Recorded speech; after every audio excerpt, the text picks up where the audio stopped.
And we're live.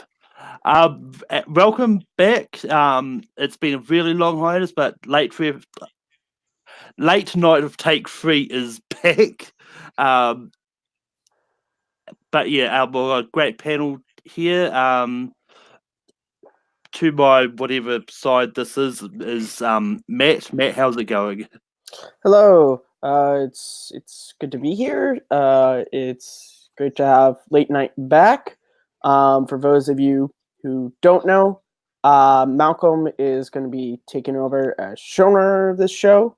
I just wanted to say on behalf of Take Three, we want to thank Brooklyn Vale for his time as showrunner and host of Late Night with Take Three. We wish him the best in all the new things he goes on to, and we look forward to see what Malcolm can do with this new iteration, the third iteration of Late Night. So I'm excited for that. I'm excited for what happens here. I'm excited to talk Crisis. And also here we've got Nico. Nico, how's it going? So according to Matt, this is Late Night with Take Three's third take. I'm sorry, the joke was there. I had to make it. Yeah, I'm happy to be here. I'm happy to still be a part of the late night talk show circuit around this community. And as you can see, where right here on my banner, I just got to let everyone know, even though it's not part of Trivia for Thon 2, I'm still taking donations. So there's no link in the description below, but please get in contact with me so you can donate. Accepting donations till February 22nd. So please, every dollar counts. So let's do a good thing for kids with cancer. And also here, I knew he would absolutely want to be here, is Zedius. Zedius, how's it going? I'm feeling good, man. I'm doing good, man. And thank you for having me on. And thank you for having my boy Nico on. And if he won't say it, I will. Play Celsius, good people. We're back. But before we get into the crisis, we got a few other things that we're going to talk about as we usually do. And the first one is a very sad thing, but unfortunately earlier today, NBA player Kobe Bryant sort of passed away. Last week. Yeah, I mean, this week, early Sunday. Technically, it's this week for me because I only found out on Monday. But yeah, unfortunately, he went down in an accident along with his daughter and various other people. So that's definitely a big loss. Definitely meant a lot. But Zedius, what you have anything to say about? So I don't know how to transition from that. Yeah, it was just it was very surreal thing whenever I heard about it. Like, it's definitely one of those things that you're gonna remember when you heard about this. Like, it was just my mom and I. We were just like coming home from church, and we were eating over at Chili's, right? And I literally just saw this news that just like blindsided me, and I didn't believe it at first, but I saw so many other news sources reporting, like, my God, this actually happened. Then just to realize like the extent of it and everything, him, his daughter, 7 other ladies and gentlemen, families were on board. It's a tragedy. It really is. And my thoughts and prayers go out to his family and to all the families involved. Because it's just, it's a sad. It was definitely a sad week, not just for the NBA, but just for the world. Period. I think 9 souls were lost. Like, at least like in the horrific crash, though. But yeah, Nico. Someone's car alarm is going off. So I'm going to be careful with my words here because it seems like every time we talk about death in a certain way, I put my foot in my mouth. So I'm just going to be careful about that. But it's a little hard for me to relate to the situation simply because Pittsburgh doesn't have a basketball team, so I don't really have an attachment to the sport that much. But to just being a human being and Kobe being a human being, that I can relate to. And I got the news at probably the scariest time I could have gotten the news, which was just about an hour or so before I got on the plane to go home from New York from the Schmodown event. So like you see the news was all over every television, and being at an airport, and you see that a flying machine with a famous person in it just crashed and died, kind of shakes your confidence a little bit of like, should I be getting on this plane? But it sucked. It sucked. And I was just like, the more I heard how many people were actually in the helicopter, the more I was like, please don't let it be one of the kids. Please don't let it be one of the kids. And lo and behold, it was one of the kids. And the kid who it was his daughter, Gianna. And Gianna is my sister's name. So that news, when we finally landed and we got back in touch with her, she was shaken to her core over the whole thing, because she was like, this is someone with my name. So like I have that personal connection right there. Yeah. Kobe, it's always interesting to see how athletes are going to move on from their athletic career. And Kobe had started off his post-athletic career by, I believe, winning an Oscar. So he had a bright future ahead of him, and he was really getting his life together from the past mistakes he had made earlier in his career when he was younger. And, you know, it sucks now because there are a bunch of kids left over who don't have their dad. They don't have their sister. A mom just lost her husband and daughter. And the same goes for the families who might not have as much of a well-known name as Kobe did, but they were also in that helicopter, and it sucks. It sucks. My heart goes out to them and their families and their friends, and just I'm sorry you had to go out so soon. Yeah. Matt, any words? Yeah, I mean, I remember reading the story on Sunday, and it's just one of those, you know, it's I don't care if you're a basketball fan, I don't care where you're from. It's just upsetting to hear people lose their lives in such a tragic way. Friends of mine were huge Kobe Bryant fans. Some of them, he was their favorite basketball players. So losing an idol, I think, is always difficult. Um, you know, losing someone that you look up to that was a positive influence on your life, and then just the more and more, you know, that was reported, all the 9 lives that were lost. It's upsetting. You know, there's not much more you can say. As everyone else has said, you know, my heart goes out to the families of everyone who lost someone in that flight. My hearts go out to all the people who were inspired by Kobe. You know, I was, you know, in 2014, that was me when I lost Robert Williams. So, you know, and the thing you got to remember is, you know, you got to carry their legacy on, and even though they have passed, the things they instilled in you and the reason why they inspired you can still inspire you. So no one's ever really gone, as long as you keep them close. Very well Yeah, said. yeah. I mean, as I said on Facebook the other day, was like a lot of celebrity deaths have sort of hit me a little bit because of either sort of being fans of their work or just something that I've been connected with so long. But for me, I'm not a sports guy. I'm not a basketball guy, so I barely knew who he was. But once I actually sort of looked at some tributes and like some of the stuff he believed in, like always being yourself, always dreaming big, and also he was 41. That's only 6 years older than I am, so that is really scary with that close of an age gap. But yeah, so I don't have much to say. Just that it's sad that we lost another celebrity. But it's one that this is one that's probably going to hit a lot because losing a celebrity you've looked up to all your life is one thing, but losing someone that has inspired a lot of people to sort of either do basketball or dreaming and all that is actually really different. Um, so just going to go have a little moment of silence. Put this quote back up again.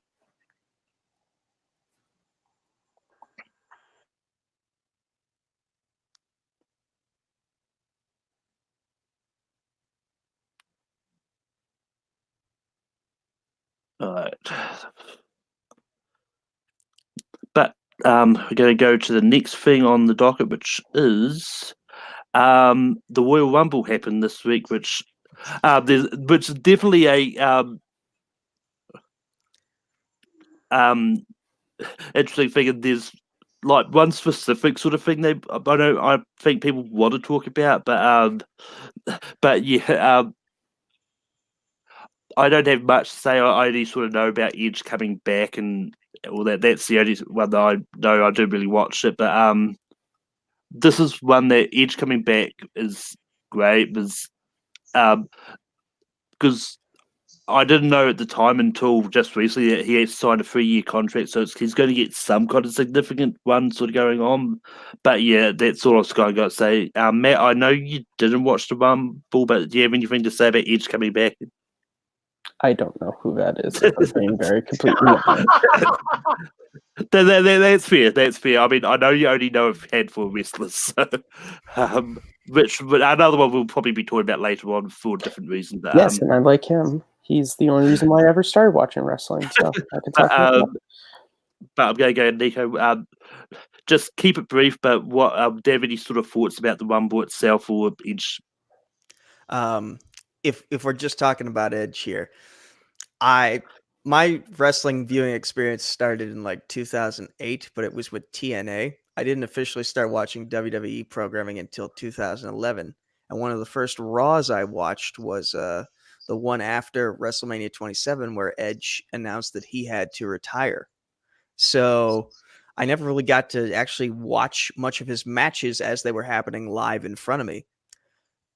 So to see him come back this past Sunday at the Royal Rumble, to hear his music, when I had heard all the rumors, and I know he had been pushing back against those rumors because like that's what you got to do. You got to keep the mystery up. It's the Royal Rumble. But to hear his music play, to watch the crowd explode the way they did, to watch Edge nearly burst into tears as he made that walk down the aisle to do his pose with the pyro for the first time in a very long time. It was a heartwarming moment, especially considering his wife had just competed in the Women's Royal Rumble about an hour or so prior. So it was probably a very special moment for the Copeland family. And, you know, the potential for all the matches we could get now that at one point we could only get through a video game. Like they teased him versus AJ, and had AJ not oversold that spear and separated his shoulder, we might be getting that very soon. But instead, it looks like we're getting civil war between Rated RKO again, which I'm fine with. So long as Randy picks up the damn pace, you slow motherfucker. Seriously, Randy can't wrestle a good match anymore unless it's a 6-man tag because he's just so slow when it's one-on-one. It's annoying, but I'm very happy for Edge. And to keep it brief, Bianca Belair made a gigantic star in that Women's Royal Rumble. Beth Phoenix, her toughness meter just went up on everyone's radar, from cutting her head open off of the ring post and still going from bell to bell. Well done by her. Drew McIntyre looks like a star. The look on Brock Lesnar's face when Keith Lee came out, whoo, boy, I got goosebumps. A little bit of justice for Kofi Kingston, little bit of justice. So I'll take what I can get. If there's any downside I can think of, it's just what has happened to Bayley. She has lost any momentum she had several years ago, and it just seems like no matter what she does, she can't seem to win it back. And I'm hoping that she can. I'm really hoping that she can win back her momentum, because she was one of my favorites when she was in NXT. Yeah. But yeah. There was something I was going to say, and I just completely forgot it. But Zedius, any thoughts on the Rumble? Oh yeah, I actually love the Royal Rumble is one of my favorite events of the WWE calendar year, and because I feel like there's a certain air of unpredictability about the event, and I thought that most of the matches were great. The Bayley versus Lacey Evans match definitely lacked some spark, because, like Nico said, Bayley has kind of lost some of that momentum. Like whenever she went heel, I was excited. I'm like, yes, this is the Bayley I want to see. But then they just failed to build her up with her heel character. She talked some trash here and there, but it's like your little brother and you playing the dozens with each other. It really doesn't matter. It's like, your mama so fat, blah blah blah. That's your mama too. Like, what? So like, it just kind of falls flat. But the rest of the Rumble was great. Drew McIntyre winning the Rumble, I think, was a great idea. I love Roman Reigns, but I don't think it's time for him to win just yet. And I think it played out perfectly. And I love how they tease how Edge hit the spear on Roman. That was like great. Two guys, two masters of the spear right there. Like, that's something I would love to see in the future as well. And I think it all went great. The Women's Royal Rumble was great, and just seeing Edge come back, seeing the guy that I remember when him, Christian, Gangrel would walk down the aisles with these little blouses, I think, these little white blouses on, to some dope ass music. Dun, dun, I won't sing it for copyright purposes, just in case. But the Brood was dope. I saw him come from that stage to becoming the ultimate opportunist. To unfortunately that night when he retired, and now to see him back, it's great to see him back. And I'm not sure how often he'll be playing. He'll be have matches over the next couple of years, but I'll take as much as I can get from Edge. And given what happened on Monday, I'm very interested in seeing what's going to happen next with Edge. And by the way, I just want to say MVP too. Kudos to the doctors of Pittsburgh, because they are the reason why Edge's neck is so healthy that he can actually compete again. That's a shout out to my city, UPMC, doing great work. I think they helped out Daniel Bryan a little bit too with his rehab. So, yay for Pittsburgh. We have good doctors. Yeah. Also, I'm just going to say, Randy Orton popped up in the chat. He heard what Nico said about him picking up the pace. He said he'll aim to do better. There's somebody behind me. But anyway, it's time to move on. But it's time to move on. Okay. Back to the show. This dude. Matt took a nap. Yeah, I mean, it's one of those ones like I only chose to talk about that because it happened. But anyway, now we're going to move on. But we're going to move on to a fun segment I'm going to throw in here because I thought, well, why not? I'm going to talk about the box office, but I'm going to make it a little bit fun. Like, whoever I've got as a guest each week, I'm going to get them to predict what they think is going to be next week's box office. And for each one they get in the right place, they get a point. So, for example, if they had that Cats is going to be number one, then Bad Boys 1917, Doolittle, and then Gentleman, then and if they get any of those correct, then they get a point. And then around the end of the year, I haven't quite decided sort of when whoever's got the most points out of everyone I've ever had on late night, then they'll get a pickup topic for the following episode, so they can talk about whatever they want to talk about at any time.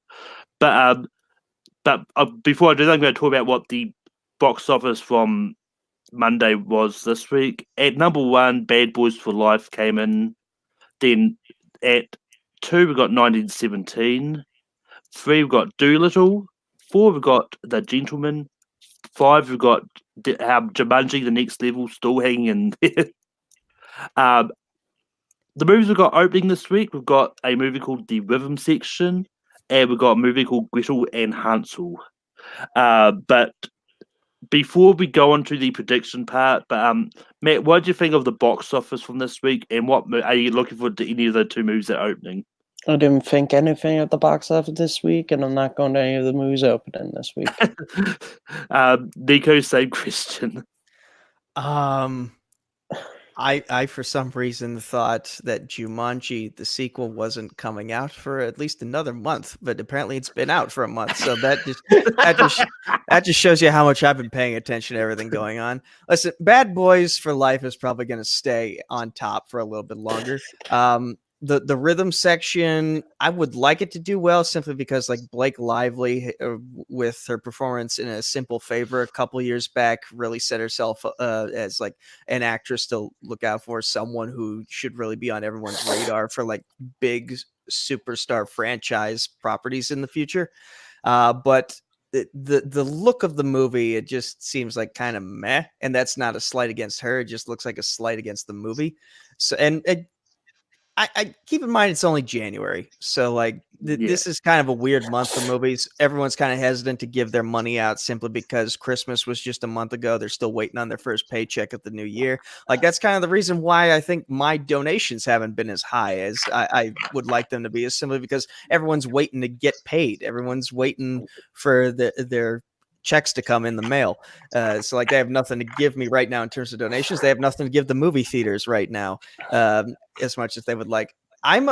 I was one of the guys who was hoping Doolittle would do very well. And then to see that Rotten Tomatoes score, it kind of broke my heart a little bit.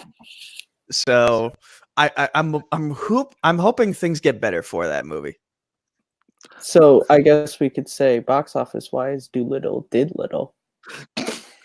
Bumps. We're back. We're back. I'm back. Wow. We're mad. We're back. If anyone gets that reference. And Zedius, Before. what do you think about the box office, and any movies you're looking forward to? Actually, not at all. Not that's opening this week. I think we all know that the weekend is next weekend coming up. I won't go into that, but this weekend I might go catch a movie, which might be 1917, because I've heard so much about it. Like everybody loves that movie, but I haven't been too interested. But I'll go check out. This is because I have AMC A-list, which is a good deal. Wink. AMC sponsored me. But it was I know the only movie that I've seen that was in the top 5, I believe, from last week was Bad Boys for Life. Well, and Jumanji and that's over, which I'm just surprised that one is still up there, but I guess a lot of people are. Bad Boys for Life was a great movie, though, I think. And I think personally it might be my favorite one in the franchise. So I definitely see that one lasting. I won't go to projections. I see it lasting. I'll say that for now. Yeah, I mean, like this one, Bad Boys Life coming in, like, and being at top doesn't surprise me a lot.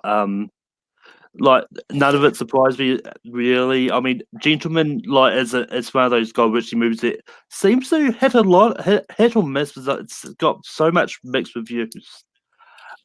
But I mean, I was slightly surprised Jumanji is still there, but then again, it's January. There's not really much stellar stuff happening. As for what's opening, I'm kind of curious to see sort of where they can go with this horror movie, Gretel and Hansel sort of thing. But yeah, but now time to get on to the predictions. I'll kick it off. At 5, I think Gretel and Hansel might do enough to come in at 5. At 4, I've got The Gentleman. At 3, I've got Doolittle. At 2, I've got 1917, and 1, I've got Bad Boys Life. I don't see anything really changing much, to be honest. But Zedius, what do you have for your box office predictions? Interesting enough, I have number 5. I'm sorry, Nico. Doolittle's coming out, man. I think it's falling. I actually see Star Wars, no pun intended, Rise of Skywalker, actually pun intended, rising back into the top 5. And at number 5, like by hair probably. I do think The Gentleman will stay at number 4. I think you know what? Part of me thinks, actually, I'll say, I think Gretel and Hansel, I don't want to see it, but I think the fact that it seems like a twisted tail on the tail of Hansel and Gretel and stuff, I think that will drive some people to see it. Now, mind you, I don't think I'm not even sure if it'll make its budget back, but I think it'll at least draw an intrigue into it. And then number 2 will stay 1917, number 1, Bad Boys for Life. Nico. Number 1, Bad Boys for Life remains on top. Number 2, just because of word of mouth, 1917 will probably hold some momentum. Number 3, I'll give it to Gretel and Hansel. Number 4, probably the rhythm section, just because it's something new out there. People will probably want to check it out. What are my options still? I mean, you've still got Doolittle, Gentleman, and Jumanji that's still up there. So.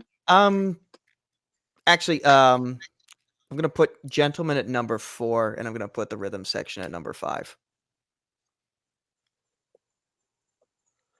And Matt. Number 5, I have Doolittle. It's one of the only movies out that I think families will go and see. Not to say they're gonna go in like droves, but like I don't think any parents who are taking their kids to the theater are taking them to see Gretel and Hansel. Number 4, I have Gentleman. I just think it's proven that no one really wanted to see this movie, and it's not like the reviews have been good enough that everyone's gonna be like, oh, I guess we should go and see that. Number 3, I have Gretel and Hansel. I know a couple of people at work who are going to see this, so there's at least a small number of horror fans who want to go and see this reimagining of Hansel and Gretel. Number 2, I have Bad Boys for Life. Action movies like this in January that are at least as good as I've heard Bad Boys for Life is, they tend to have legs. And then number 1, I have Tango and Cash. Is that being re-released? I don't know. It should. Are you seriously doing that, or do you have a serious pick for number 1, Matt? Yeah. Okay. Did you say I'm gonna Tango literally and just randomly put those movies in order for that joke. Okay. Wait, did you say Tango and Cash or Tango and Cash? That would I be an thought you interesting said, like, movie right there. Tango and That Cash, would be a an interesting movie. 1989 movie starring Sylvester Stallone and Kurt Russell. Okay, you had me That was intrigued literally with Tango and Cash. Man. I don't know about Tango and Cash. What? Have you never seen Tango and Cash, Thaddeus? I think so, but Watch it again. we'll get to that later. Just watch it again. Did you think Bad Boys for Life was good? Tango and Cash is like Bad Boys for Life had sex with the Godfather. It's that great. Wow. It's Stallone and Russell. What more do you people want? That's gonna be a yikes from me, dog. Don't ask you, Nico. But on that note, we're going. Mark, did you think I was going to take box office predictions seriously now that you brought it back? Have I ever taken? How many times did they say Home Again was going to be number 1? I mean, it'll be funny if Tango and Cash does get released and it does take out Bad Boys for Life. Yeah, probably. I would go to every showing of it. Actually, you know what? Funny thing is, Matt is somewhat in a right frame of mind because I read yesterday that the movie Contagion with like Kate Winslet and like Lawrence. Wait, no, I'm sorry, Kate Gwyneth Paltrow. Actually, I think Kate Winslet was in it, and a lot of other famous stars. Yeah, it just recently it came out 9 years ago, but it recently hopped up the iTunes charts yesterday. So what's old could become new again. So keep hope alive, Matt. Sure. Hey, you know what they say? Hope breaks through the darkness. This has nothing to do with this week, but just something to keep in mind for like the weeks coming up. February 22nd. Deontay Wilder versus Tyson Fury 2. That's going to be shown in theaters, so that could actually take the box office for that week. I mean that could be that would be interesting. I don't know how they deal when it comes to sports stuff and that, whether they count it. I don't know.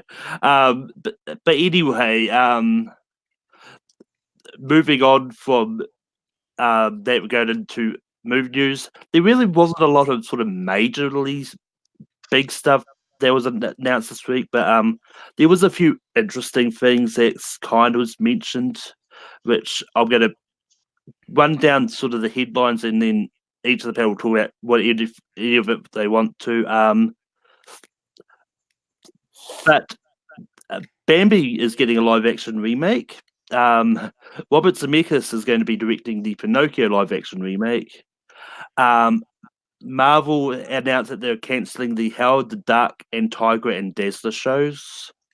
The Obi-Wan series has been put on hold for a little bit for filming. The foreign language movie Parasite is getting a miniseries on HBO. The Uncharted movie is being moved to 2021. Apparently, there's 2 new Transformers movies in the works, along with a new adaptation of The Thing.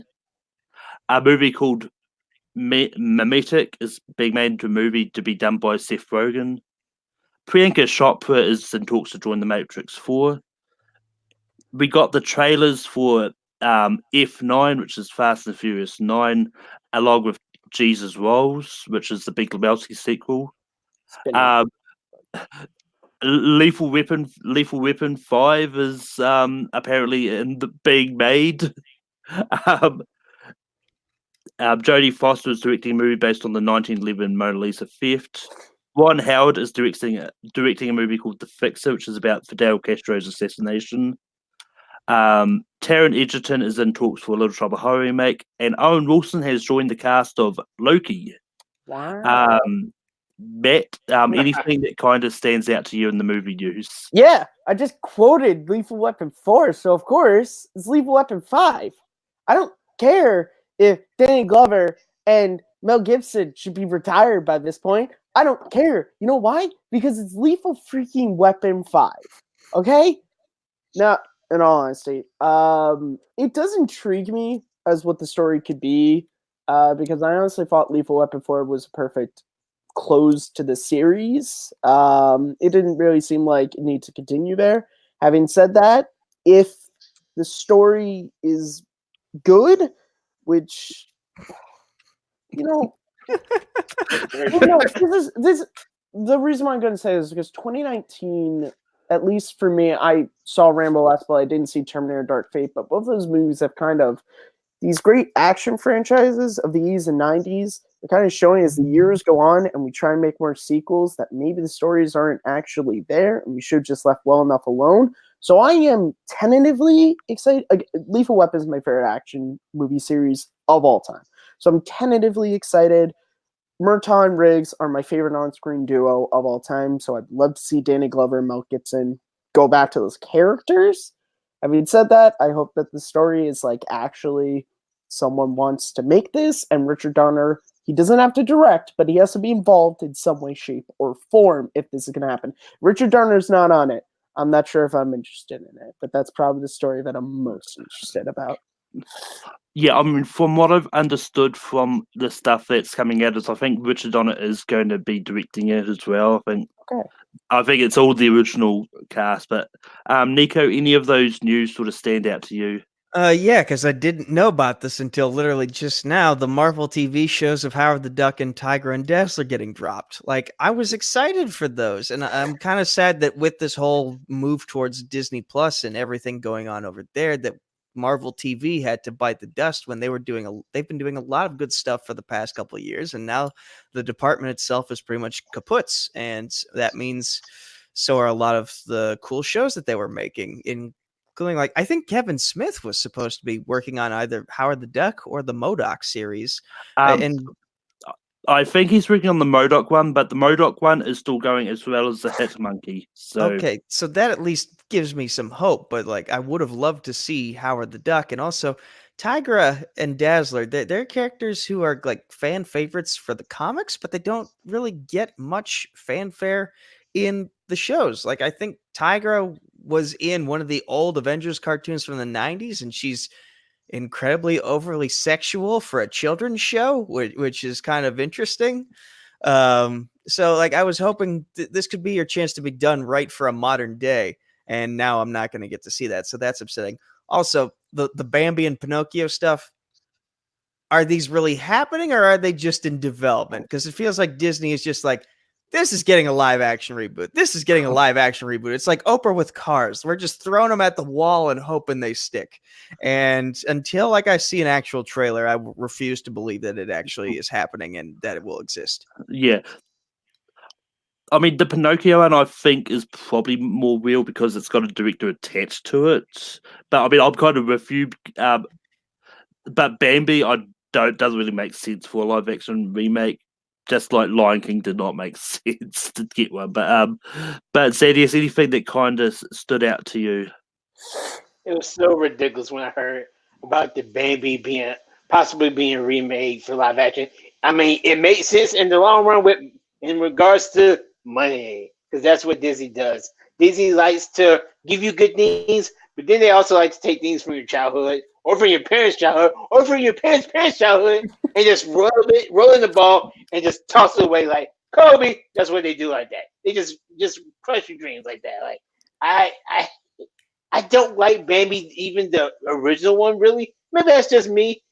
I mean, it's a sad story, and then again, it's just weak, and I feel like you're going off that movie. If you're gonna make a live action remake off of that movie, like, and I have zero, I have no doubt about it that they will make it 100% non-original. There's gonna be nothing new about a Bambi remake if they end up making it. It's just gonna be the same old Bambi with that looks good. I'll say it'll look good with the CGI animals and stuff, but that's it, and that'll just make it suck a little bit more because I think the first Bambi sucks. Sue me, but now interesting about Pinocchio is if Robert Zemeckis is part of it, that would be somewhat interesting. There are some fearful things about Pinocchio, but Robert Zemeckis handled Forrest Gump too, if I'm not mistaken. So I could that would be a pretty interesting story, I believe. As far as the thing, I think you said it was being remade. I think I heard it was supposed to be remade or be redone by Blumhouse, which is I'm a big fan of most of Blumhouse's creations because they can make like a mountain out of a molehill. So very interested in that. But definitely the news of the week was like my boy Matt said was a possible Lethal Weapon 5 coming out or most likely coming out. I can't wait.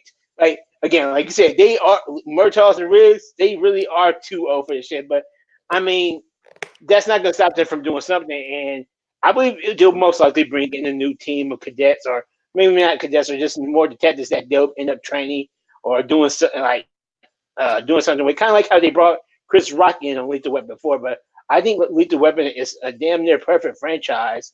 And if anything that Bad Boys for Life gave me hope was that you could take a movie that was done like last 15 to 20 years ago, done 15 to 20 years ago, and you could actually make a pretty good sequel out of it. And then I think another movie did a couple of years ago, but can't remember that now. But I can have a little faith in the Lethal Weapon franchise. They won't mess us up, especially if Richard Donner's coming back to direct. So I'm looking forward to it. Chris Rock will be back. We need Butters. Biscuit and Butters. I agree. Biscuit and Butters. And we need Pesci. And we need Leo Getz. We need Renee. Yeah, we need Leo Getz. Pesci. Yeah. I'm sorry, one of the funniest scenes in Lethal Weapon 4 is when it's Chris Rock and Joe Pesci, and he's like, oh, did you guys get another perp? Oh, you see brother in the back of the car? You just think it's a perp? Look at the badge. How about the gun? Oh, come on, I can smell a cop a mile away. Oh, so I smell now? They're back. Yeah, that's great. But for me,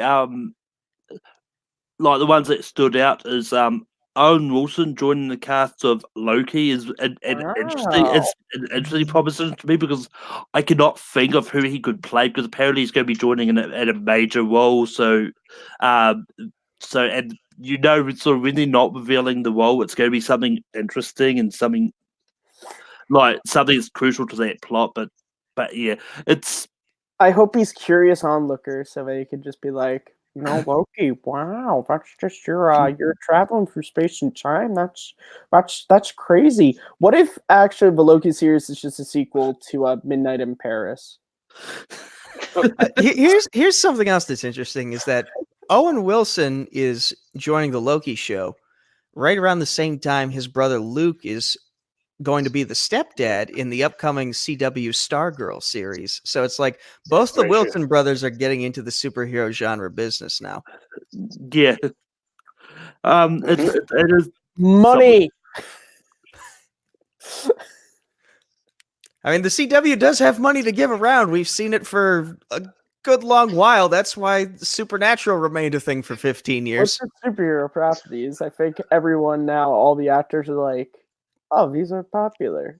Can you give me one of them, please? Can I has money? But talking about lots of money and Hollywood giving us things we don't ask for. The other thing that I actually want to talk about is the Fast F9 trailer or Fast and Furious 9. But this trailer was just bonkers and the best possible way. It's one of those ones that I was watching is like the story looks not there, but probably going to see it to just see all these stunts and the slingshotting of the cars and all that. But this just looks so much fun, like Eddie Fast Furious, and somehow they're going to make it work that John Cena is Vin Diesel's brother. But as Vin would always say, it's all about family. So, which it quite literally is with this one. Can I But, please start with this? Yeah. Okay, because I have 3 notes written down for this trailer. Number 1, why is John Cena always looking over a ledge when he plays a bad guy in a movie? Like we see him looking into the distance in Bumblebee, and now we see him looking into the distance for one of the first shots in this trailer here. Secondly, why is the common theme of every recent franchise's 9th movie we're going against the grain of our family tree? Like, because again, it's called The Saga. It's called The Saga, this particular movie, and the Rise of Skywalker just came out. And a big theme of that movie was, I am not my family name. Here we go again. John Cena is doing that exact thing right here. I am not the Toretto name. I am my own person. I deserve the spotlight too. And we're going there. And my third note, this is another parallel to the Rise of Skywalker. Somehow Han returned. What? Those are my thoughts.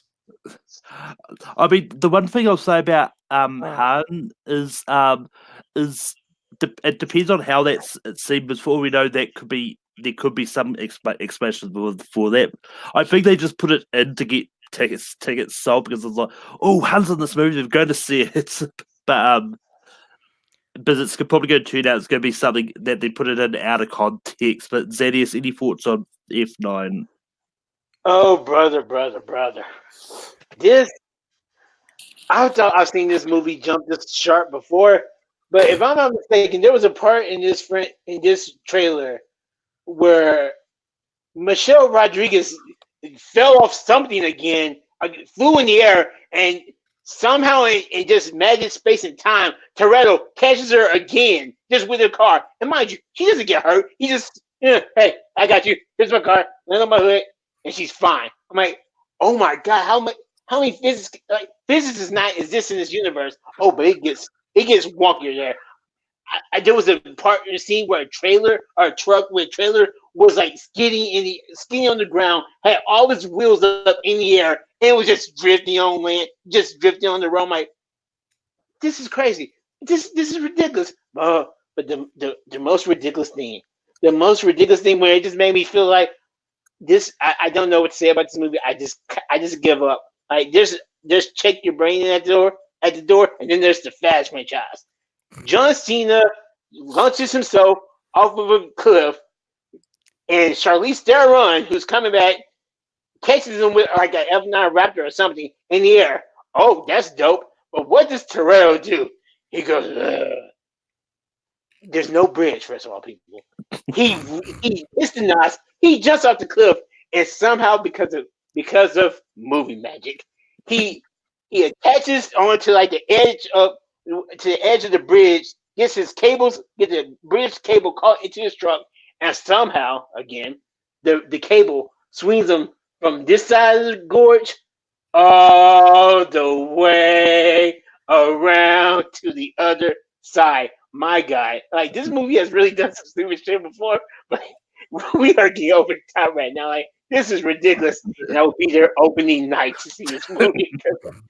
This is I can't explain this franchise at all. Like, it's ridiculous. They The Rock, I think in Fast and Fate and Furious, he hit a torpedo and made it direct course because I'm The Rock and it does what I say. And Hobbs and Shaw I love personally, but this is wild. Like, this is so wild. And as far as the Hunt thing, I'm actually not too surprised. Part of me thought Hunt, if you've seen Hobbs and Shaw, part of me thought Hunt was the bad guy in that movie somehow. So I'm not too surprised that he's not really dead. But how they're gonna explain that? Because it's the Fast and the Furious franchise. Period. Oh, Hunt died. We saw him blow up in the car. Did you really? Did you really see? That's what your problem is. You were looking at the movie and you were thinking about it. Keyword that's in is thinking about it. No. You cannot think during a Fast and Furious franchise movie. No, no, no. And you know who's going to also come back? Giselle. How Giselle come back? She flew off an airplane. She flew off of a car that was in the air and she fell on the runway. Did she though? All we saw was Giselle fly and fall off the back of the car into the darkness. And then, lo and behold, she ended up in Themyscira and Wonder Woman and just became a DC superhero. So she'll be back in Fast and Furious 10. This shit is wonkers, man. Wonkers. The moment they brought in cyborgs was the moment we should realize that nothing is off limits in this franchise. I mean, they've jumped the shark so far they can't even see the shark anymore. It's ridiculous. But Matt, they might make this movie better if they bring Kurt Russell back. But what are your thoughts on this trailer? I did watch the trailer. Now, I have never seen a single Fast and Furious movie. I watched the trailer solely just for this show.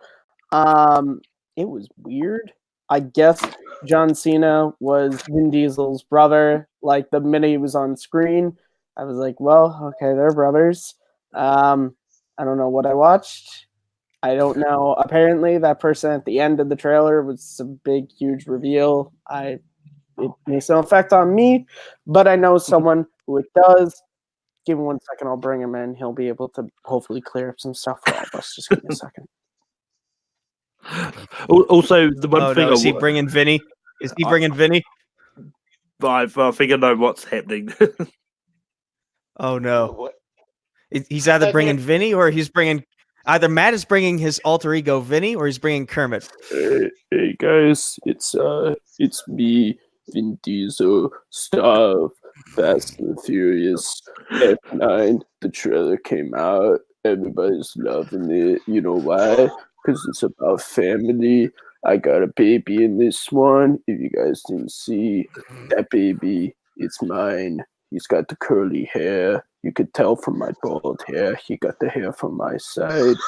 But, you know, I want to talk about the name. Everyone's been very annoyed about the name. They go, why F9? Well, you see on the keyboard, F9. It's my favorite key. I wanted to do it as a new tribute. No one's asking. They're going, where's The Rock? The Rock. Where The Rock wanted to go and do his own spin-off, so he didn't get to be in this movie. But John Cena's in the movie. He's my brother. You could tell I'm the better-looking brother. I'm going to beat the shit out of my brother. And look, because that's what family does. Brothers fight. They beat the shit out of each other. And I know everyone's asking at the end, they go, Vin, Dom, what? There's no breach. And I go, that doesn't stop me. Even when I'm in a car with my wife, the mother of my child, no breach is going to stop me. You know why? Because I'm Vin Diesel. Okay. So I hope everyone goes. Tickets, they're on sale now.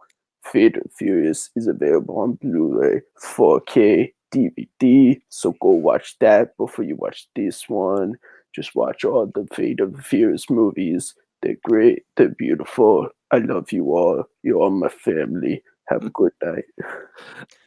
That kind of turned into Schwarzenegger at the end. It did a little bit, did. Yeah. It was a little amalgamation of it. Like, oh my God. Like, it was nice to see it. Ladies and gentlemen, we had Vin Diesel on the chat. That was amazing tonight. Like, my God, this franchise. It was amazing. Wait, what? It was amazing. Yeah. Yeah, Matt, you missed it. Vin Diesel came in here in a I weird didn't miss it. hairpiece. I was off camera. I was watching it. I don't get in Vin's space. When Vin's here, Vin's here. And you don't want to get around him, all right? He signed my copy of the pacifier, which is all I wanted. I remember that movie.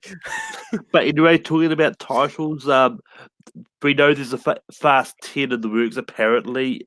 They don't call it Fasten Your Seatbelts or something to that effect. They should. They need to. But anyway, when the time comes, we may do a whole episode on Fast and the Furious, but this is not this one. But we're going to move over into our main topic now, which is Crisis on Infinite Earths. And I don't know where to start with talking about this, but I think we'll start with just additional non-spoiler thoughts first, then we'll sort of transition from there. But Matt, what is your sort of general thoughts on Crisis? So my general thoughts are the first 3 episodes of Crisis are the best crossover that the CW has ever done. 4 and 5, however, for me, brought it down a little bit. I will say that overall, I think Crisis on FX is the better crossover. Getting that out of the way, I thought this was a really fascinating, interesting story. I think for people who have been long-time watchers of the Arrowverse, this was definitely sort of a celebratory kind of event. This was in a lot of ways CW's endgame, in that it was, you can't be a newbie watching this. You kind of have to have done your homework before to really appreciate it. I thought the love letter to DC in the first 3 episodes was really, really strong. Nothing really felt out of place. None of the cameos to me. It didn't feel like they were just throwing them in just for the sake of it. Yeah, so it was all in all, it was a great crossover. Yeah, Nico, what about you? So I'm kind of like the opposite of Matt here. I thought it started out slow and then picked up as it gradually went on and got more interesting as it went on. One of the big things that people complained about was the way they treated Kevin Conroy's Bruce Wayne, but I thought it was actually a really good portrayal, because it's like, you know what, this is an Earth where the name of the Earth is Kingdom Come. Like, this is where the heroes have lost all hope and all faith in humanity. So like, it makes sense for Bruce to be that dark, and it makes sense for Kate to be sort of the and now I just realized I'm spoiling shit. But oh well. It's only episode 2. You're good. It makes sense for Kate to be the beacon of courage and to realize that you don't have to go that route of must take every target out to be a good hero. You can use your good judgment. You can use compassion and sense like that. And so I liked that arc. I liked everything they did with Brandon Routh. Like, you could just tell that Brandon Routh owned it as Supes from that particular Earth. I love the homages to what's come from DC's past. They basically connected literally everything DC has ever created in live action to the Arrowverse. And then the way they did the halfway point cliffhanger of like, oh, we have the 7 Paragons. They're on the that one place in Legends of Tomorrow where time sort of doesn't exist, but also does exist. I can't remember the name of it. The Vanishing Point. The Vanishing Point, yes. And then all of a sudden, Lex Luthor comes out of nowhere and just ruins everyone's hopes and dreams of seeing Brandon Routh do stuff in the superhero costume, in the Superman costume. I mean, but like, by the way, John Cryer's Lex Luthor, I would probably say, is the best live action portrayal of Lex Luthor anyone will ever see ever. Like, he's the perfect narcissist. He owns the character to its core. Like, this is, and I had faith that he was going to do great with this role, because just like Matt's idol and Robin Williams, a great comedic actor, but definitely has some even greater dramatic chops to him. And that's essentially what I thought we were going to get with John Cryer when he first was signed to play Lex Luthor. And we keep seeing it more and more with every portrayal. And then episodes 4 and 5, icing on the cake. Like, that was a great way to finish off the crossover. Great way to set up what's to come. A great way to, like, you made us wait for that long, and then you gave us the payoff from all those weeks in between the parts 1, 2, and 3 and parts 4 and 5. Bravo.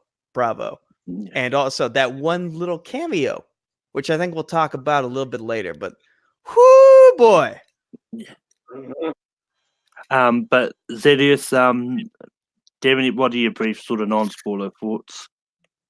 Yeah, I loved almost everything about Crisis on Earth.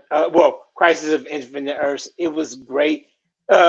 Awesome crossover. I thought the first 3 episodes were great. I thought the ending was just awesome with episode 5 and 4. And like, I wasn't. There was only one thing I might have been disappointed about, but I'll talk about that a little bit later. But I thought the homages that paid to DC's past again was perfect, and how they merged kind of things together, like things that you didn't even think of. It's like, Okay. Oh, okay. That's what you're doing here. Y'all will get later. But it was amazing, and I think they handled everything with care. Like I know that the actors have said that these crossovers can be like very hectic, like to do, but I don't think. I mean, I can see how it's emotional for them. This one, I felt like, even though I'm not saying I can actually feel what they're feeling, but I feel like they actually enjoy doing everything they did on this crossover. And I think if you can feel it through the screen, so I loved it. I love Crisis of Infinite Earths. Right. But yeah, I'm going to bring up a copy to the chat. Brian, what are you talking about? They're all separate people. They're not the same person. I haven't watched Dream Junkies in years, so I actually have reference for Oops, that McGee. joke, but- That's a name I've not heard in a long time. In a long time. But anyway, like, overall, I really loved all of Crisis. There's a lot of my thoughts do sort of tie into spoilers, so I don't really have much to sort of add. But like the way they kind of did it, and a lot of people were sort of complaining about the break and all that, but it's it's what generally happens. Like they probably would have loved to do it, all they just couldn't get this slots required for them to do it all in one sitting. So that's why they had to break it up. But the way the crossover was handled, this is definitely my favorite crossover that they've done.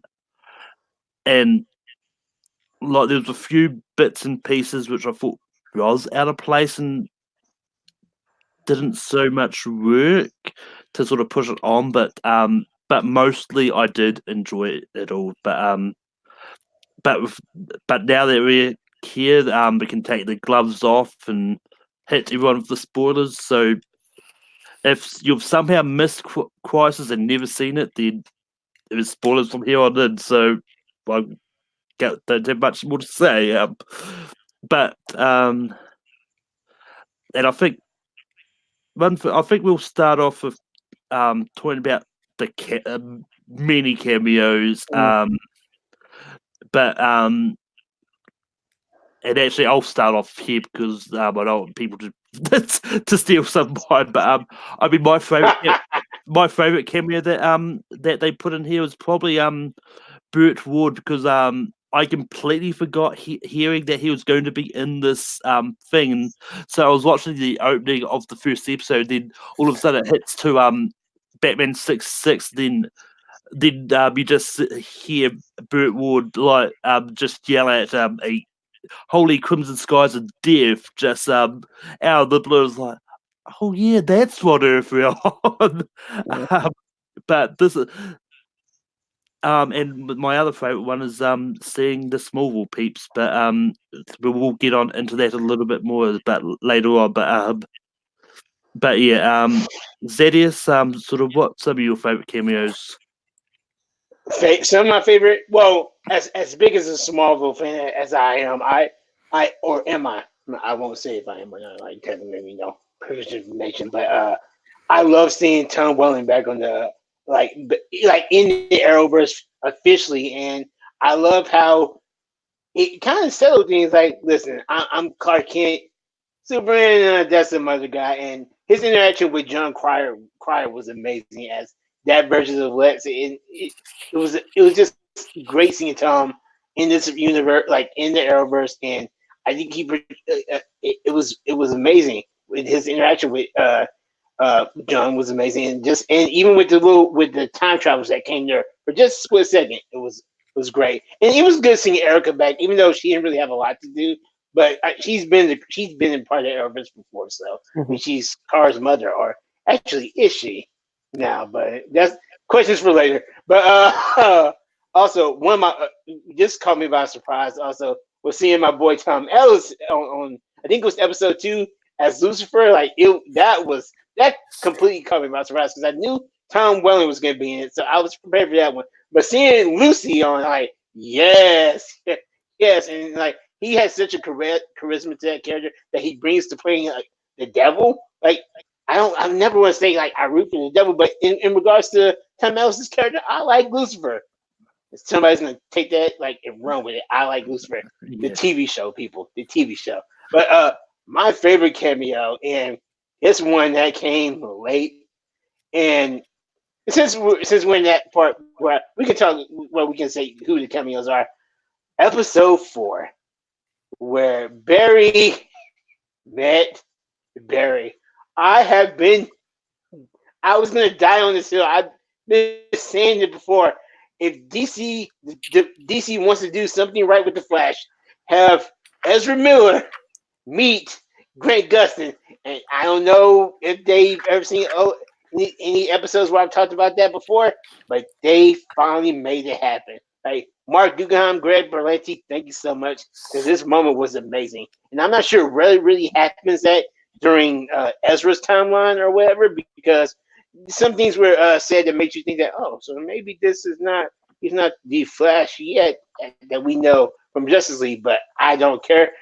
This whole interaction right here was amazing. Right, so Oh, it was 100% the Flash from Justice League, because he says right before he flashes away, he says like, "I told Victor about this," and then he's talking about Victor Stone. So yeah, it's from exactly. And I wonder, maybe then I started thinking, like, does anybody ever call him the Flash in the Justice League movie? No, No. In Justice League, he's not really a hero.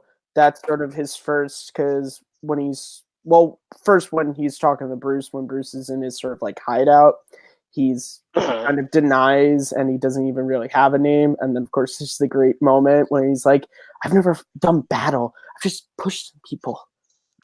Right away. Yeah. That's a good page. That's how he gets his name. So that was just an amazing moment. That's why I'm here, Zadius, to explain Justice League. But yeah, Nico, any cameos that kind of spoke to you that you weren't expecting? So real story here. When parts 4 and 5 aired, I thought we had another week before they were going to air. So I'm just scrolling through my Facebook wall, just like looking to see if like anything has happened that I didn't know about in terms of news and whatnot. And I see that clip of that encounter between Ezra Miller and Grant Gustin's Barry Allen's. And I'm just like, oh my God. Oh my God. And so I checked my DVR and I'm like, that was tonight? And so I immediately watched it. And I was blown away by that, because I didn't know if that was possible. And now we know that it is. And every rumor that I've heard since then is based around the possibility of the Flashpoint movie that's been rumored for years could now have been set up by the Flash TV show and by Crisis on Infinite Earths here. So like the stuff, it brings you back to the old Star Trek days of like stuff happening in the TV shows, just set up a movie. And so that gets me very excited. Along with other cameos. Now, I never watched the Birds of Prey series when it was on, but just seeing them get some love, and I think episode 3 it was, like that just warmed my heart a little bit, because I'm like, oh, they got some love too. That's nice. Because like I was thinking like they were going to get lost in the shuffle or something. And one cameo that's not being talked about, but I feel like should be, just because it was kind of funny. Will Wheaton. Like, he's someone you didn't expect to be in there, but he has done some voiceover work for some of the animated stuff. So just seeing him get some love as like the world is coming to an end guy, like that was good entertainment. That was good entertainment. And Matt, I know I've talked about a lot of the cameos, but any sort of thing you want to say about any of them? Well, the first one is Robert Wool. I believe I'm saying his name correctly. He played Knots in Batman 89, which is my favorite Batman film. I love that movie. So seeing him, that was just really cool to see Knots sort of like right at the start, and just sort of still have that like, oh, Michael Keaton still running around in the suit, which is awesome. For cameras, I mean Smallville, of course. I guess we'll talk about more in depth, I guess, this scene later, or that definitely Smallville. Tom Welling is my favorite Superman next to Chris Reeves, so that that was just, I was excited about that once I knew it was a part of it. And then, of course, anyone who follows Take 3 knows my favorite superhero TV show of all time is The Flash 1990. So, which we'll get into John Wesley Shipp's cameo. But man, as a Flash 1990 fan, that was everything. So, yeah. And then Brandon Ralph. He doesn't really count as a cameo because he's in it for a good chunk of time. But, you know, so we'll talk about Brandon Ralph when we get there. And also, just so he gets some love, Chris Williams, because even though he's technically part of the Arrow multiverse, he doesn't really get acknowledged that much as being part of the multiverse. So seeing him and Black Lightning get some love, that was nice too. And also in the last part, Doom Patrol, because I love Doom Patrol and DC Multiverse. Getting to see that crew again. I love Doom Patrol. So yeah, getting to see them. That was fun. Well, notice that at that final episode, when the multiverse is being rebuilt, every single new Earth that we saw is based around a new show that is coming or in development. Like we got the Stargirl Earth 2 show that's coming out later this year on the CW. We got Titans and we got Doom Patrol, which I guess are no longer in the same universe. Oh, well, I'll leave that to the writers of DC Universe to figure out, but okay. We got a shot of Oa, which is teasing the long rumored HBO Green Lantern Corps series. Like I'm excited for that. And you know, the sky is bright now. The future is bright for what's to come with this rebooted DC multiverse that is all taking place in front of us on the CW. So between the three of them, they covered all the cameos, but they didn't leave any for me. Sorry, buddy. No, I started off anyway, but I was going to say, yeah, you started it off. He took them from us. Well, I was actually going to touch on the ones that Rude mentioned and Tornado mentioned them. But I mean, there's but yeah, I mean, the fact they gave the DC universes some love, didn't surprise me a lot because they gave Titan some love in the opening of the first episode too. But see Doom Patrol get some love. The one which I think either may have pissed off a lot of fans or hurt their soul with the fact they included Swamp Thing in there too. The one show that they cancelled. But I mean that's just like the final nail in the coffin. There is like, yeah, it's just existing. You don't need to know about him anymore. Just turning the knife in your heart. But I know, and I love how his character was in the swamp, just looking sad too. It's like he knew he had no show anymore. It's like. It was like Kermit the Frog chilling with his banjo on the log, like he's just there. But I mean, Albert has asked a question in the chat about the chances of Grant Custin appearing on big screen. Very possible now, very possible, because now we know that a deal like this can happen. I'm actually going on the opposite side. Even though it is possible, I don't think it's going to happen. I think for this, they kind of made a lot of deals, and they probably made it clear these are probably going to be once in a lifetime deals. That it's not going to be able to be repeated. I think, because I did read a story about the whole Ezra Miller cameo that came super late in the game, like they'd finished filming Crisis when this cameo came about.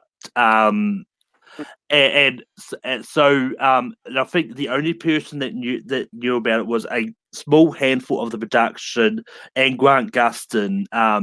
No one else really knew about it. They got him in. He came in all secretly. No one knew it was happening. And I think some of them only found out for the first time after watching that part of the crossovers. So.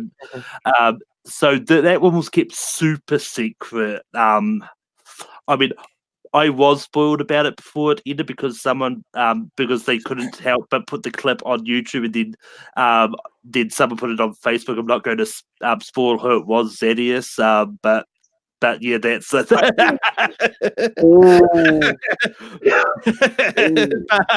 But anyway, What'd you But- expect from a Cowboys fan? Wait, it was him. It was his spirit. He throw me under the bus. Well, I thought you hadn't. I thought you guys hadn't seen it because I just thought like this is a teaser for next week. I thought I still had another week before the thing aired, and apparently I was dead wrong. So I got excited. I got spoiled by Twitter. Me and Malcolm talked about this. I was with Family Matters when Crisis Part 3 was airing, and I got spoiled. Not even 24 hours after it aired, because people can't wait 24 hours before they share something like that. Fuck you, internet. But Malcolm, to address your answer to Albert's question, I just want to say that just because it was a very short notice thing, and it's because it was something that was kept very close to the vest, that doesn't mean that it still can't happen. Because think about it now. What happened on Crisis on Infinite Earths basically rebooted, in a way, everything DC has been doing in terms of live action, whether it's part of the DC EU or whether it's part of something else. It rebooted the DC live action multiverse. And so now you can essentially use what happened in this crossover event to set up the Flashpoint movie and further reboot the DC EU side of things. So like Grant Gustin, he may not have been in the cards before, but because of what happened here, he can definitely and probably is in the cards now. I don't want to make this a DC discussion. We should keep this to Crisis, but really quickly, I just want to say I'm not too certain that I agree with you on that this crossover is going to affect the DCU in a big way. Warner Bros. Has been very sort of clear that the DCU and their films and the CW Arrowverse are very separate.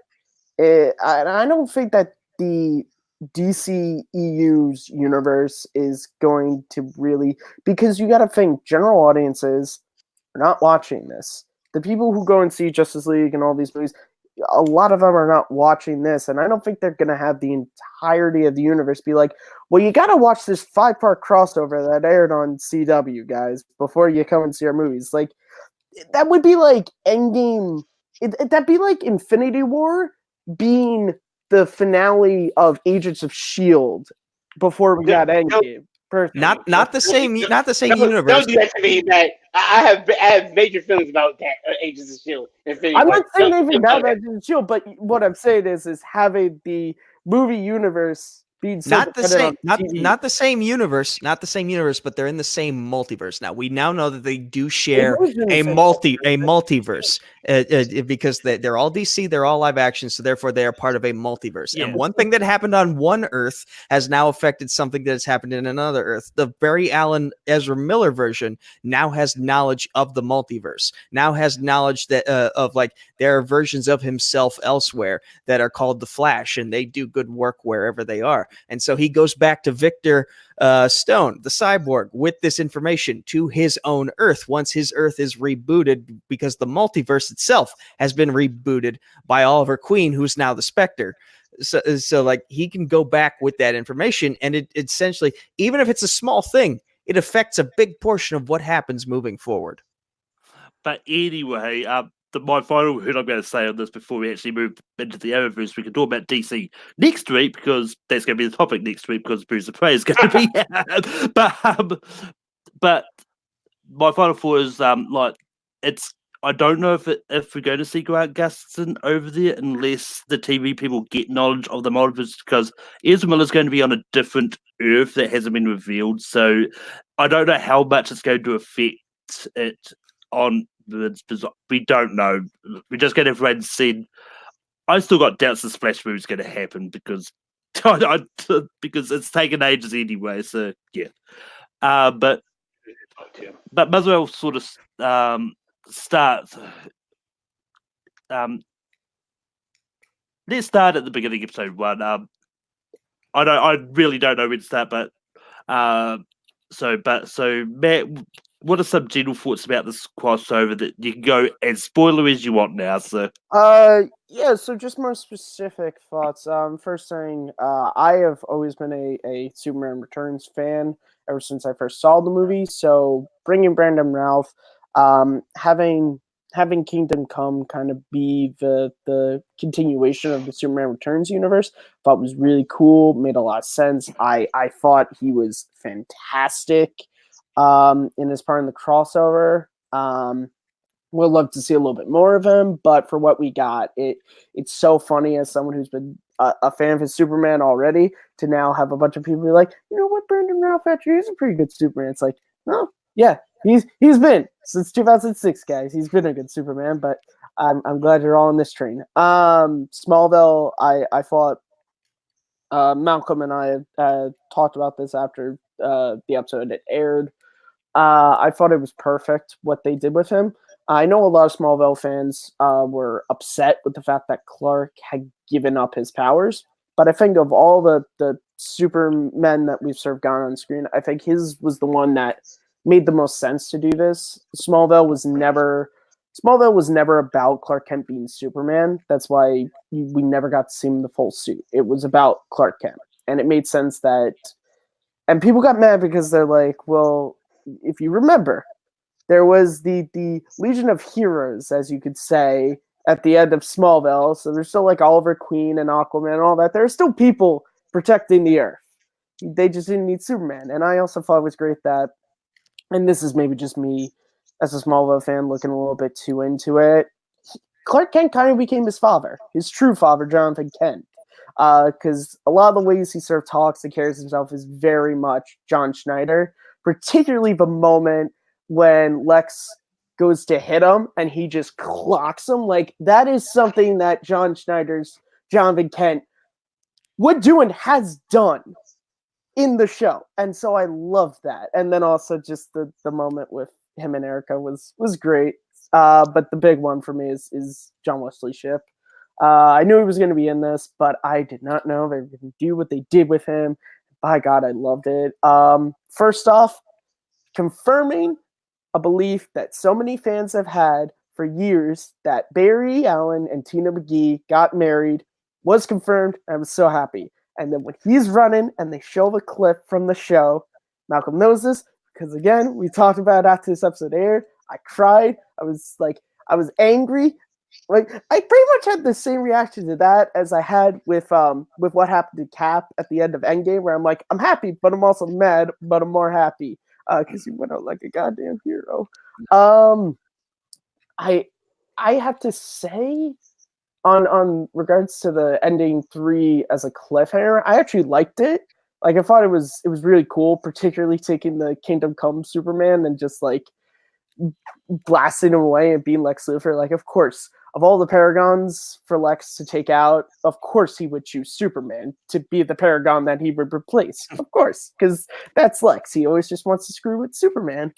What else? There's just a couple of little things I want to... John Cryer, I thought it was really cool. I always thought the casting was so great, as he was Lex Luthor's nephew in Superman for the Quest for Peace, and now he's Lex Luthor. I like when the Arrowverse does that, when they sort of reach back into the sort of the DC that has existed before it. I thought he was a really interesting Lex Luthor.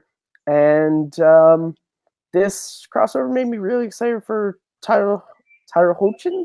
I believe I'm pronouncing his name correctly. Hoechlin. Yeah.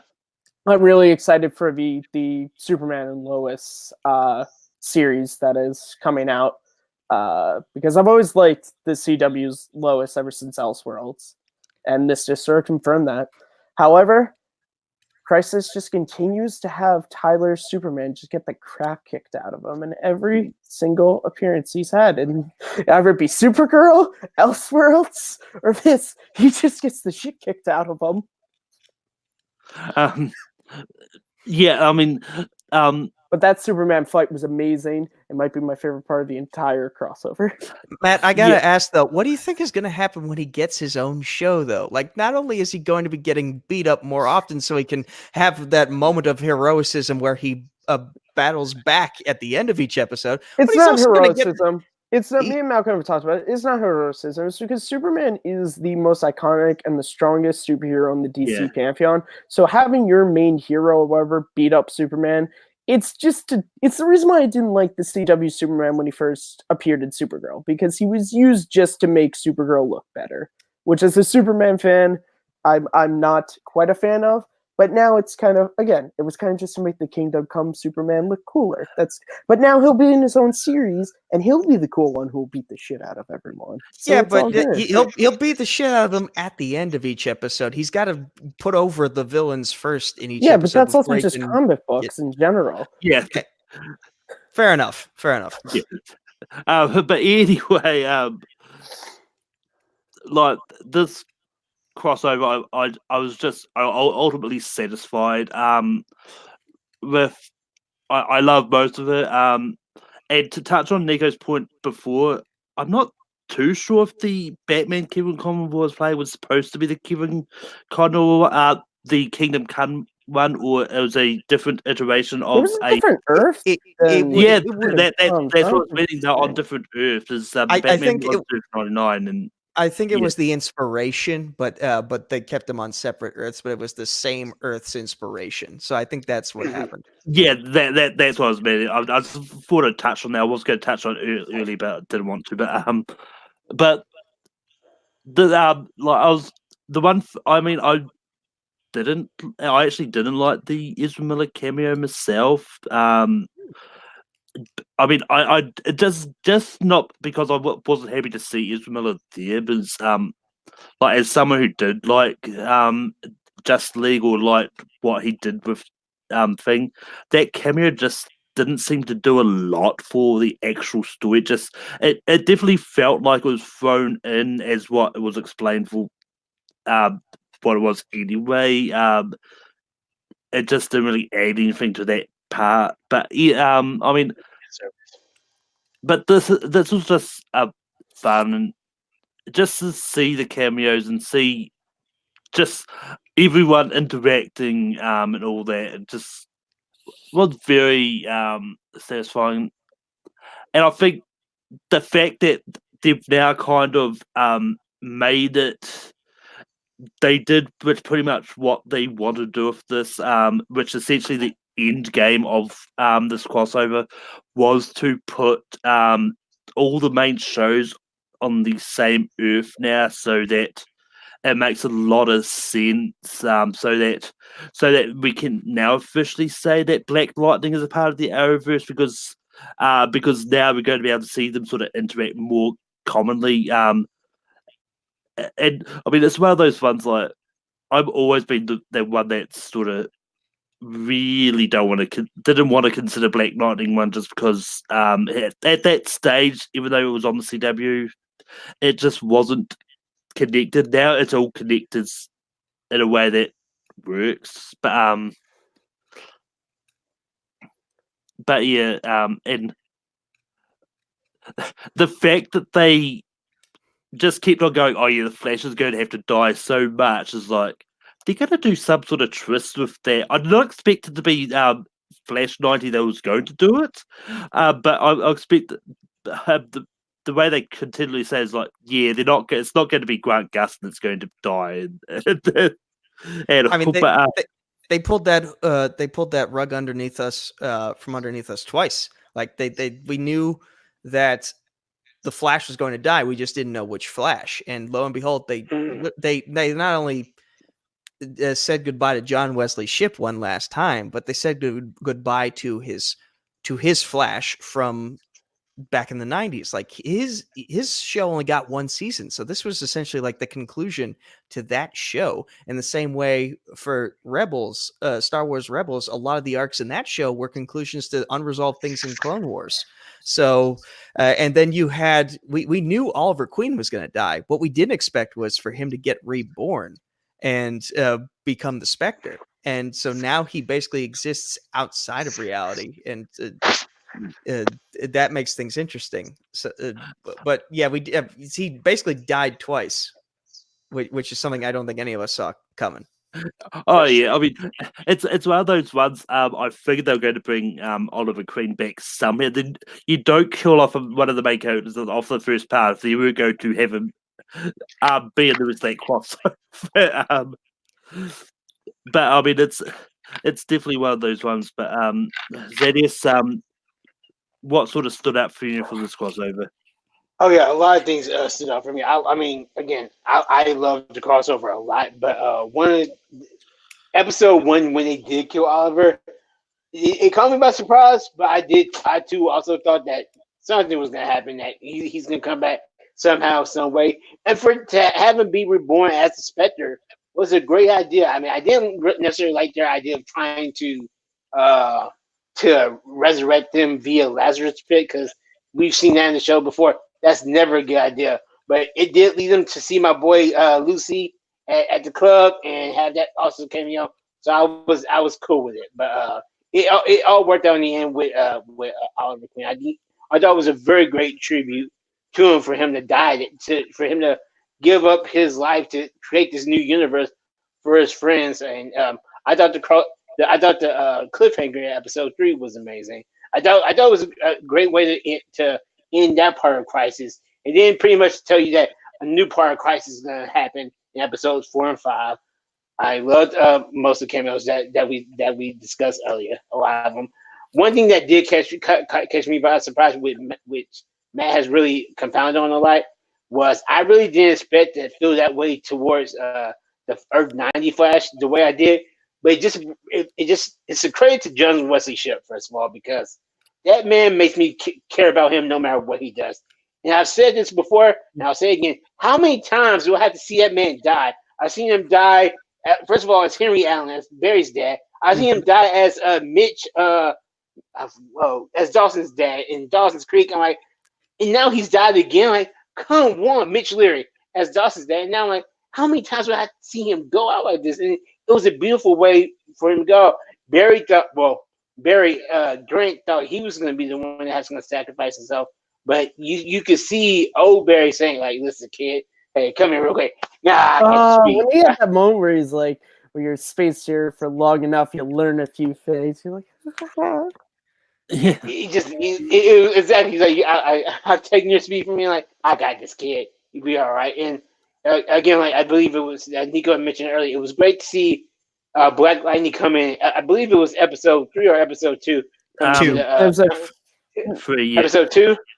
No, wait. It was Flash. It was 3 because Black Lightning had it by the time 2 aired. So okay, yeah, it was 3. It was 3. It was 3. He's only when Barry and it Barry. was just great, and I love to see how him and Grant played off each other, because you can see that there was a little trepidation in Chris Williams, Jefferson Pierce. He had been taken to something that he did not understand. He was ready to fight, but I love to see how him and Barry interacted with each other in that episode, and how they continue to interact with each other in, I believe it was episode 5 when he came back. One of my favorite things that nobody's talked about yet was in episode 5, the grand finale was when they were in the actual Hall of Justice and have like the table of superheroes. They haven't called them the Super Friends, but now that since all the major heroes are on one Earth, we have a Howdout, we have a Den, and who knows, maybe we'll see other Watchtowers pop up in the future or something like that, other hideouts or something for our characters. But I love that scene. There were some things I didn't necessarily like about the crossover, but it's nothing that really take away from my complete enjoyment. I think they focus a little bit too much on the Monitor and the Anti-Monitor at points. Like there was a part in I believe, I apologize. Where they episode 4 where they went to the Earth to back in the past to like deal with a young Monitor. Like that was kind of unnecessary to me. Like we could thing with him and his wife went on way too long. It's like, oh man, they just love each other so much. And it great being married and just being in love. It's like, how long until she's dead? Because no one who actually is married and loves each other talks about it this much. And see, I think the best part that came out of that was seeing how Weasley, John Cryer's Lex is. And I believe what happens at the end, it happens in episode 5 where it turns out after the whole world has been merged into one, who does America think is the best guy in the world is getting the Nobel Peace Prize? Lex fucking Luthor. Like, because the best part about it was like everybody's there clapping for Lex.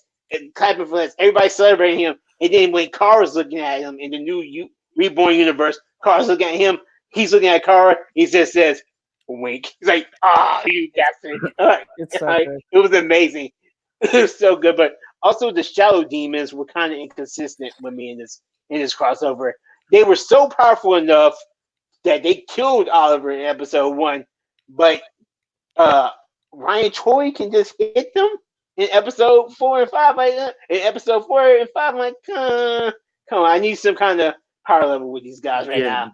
So those were like 2 minor gripes about the crossover, but I loved almost everything in it. Like it was great. Yeah, but yeah, this is like, and I'm not cutting you out completely, Nick. I will throw back to you, but one thing I really loved is, and I knew they could not help with doing this, especially with back they did the whole. She looks just like my cousin, but the jokes about Ray and Batman 96 Super Kingdom Come Superman Superman, Kingdom Come Superman. looking same just never got hold of me. Unlike, we're in a crossover, right? Those crossover jokes were used so much this time to the point where they were almost ruining your welcomes. It's not a 1980s Ninja Turtle cartoon, guys. There's no need to break the fourth wall, okay? I mean, I don't mind so much about the brain the fourth wall, but when you do it so much, and even I think part 5 was a little bit worse with the Legends doing it so much. That's what they do on a regular basis, though, so I can forgive it, because Legends is the fun show that just doesn't give a crap. Yeah, Legends is super meta. Also, I'm going to get into it before Zadius gets into it, but Giant Don't do Beaver. it. Don't do it to me. Don't do it. What? You knew I was going there. I'm like, oh, I forgot about my boy. The Giant Beaver. See, I don't watch Legends, so that was lost on me. However, talking about Ray, the moment when Martian Manhunter gives him the whole tells him what's happening, he's like, there was a super buff, good-looking version of me. Brandon Ralph, he's so great. He's really great as Ray Palmer. I've seen him on Flash and Arrow. I know he's good. Nico, what are some of your favorite parts from the crossover?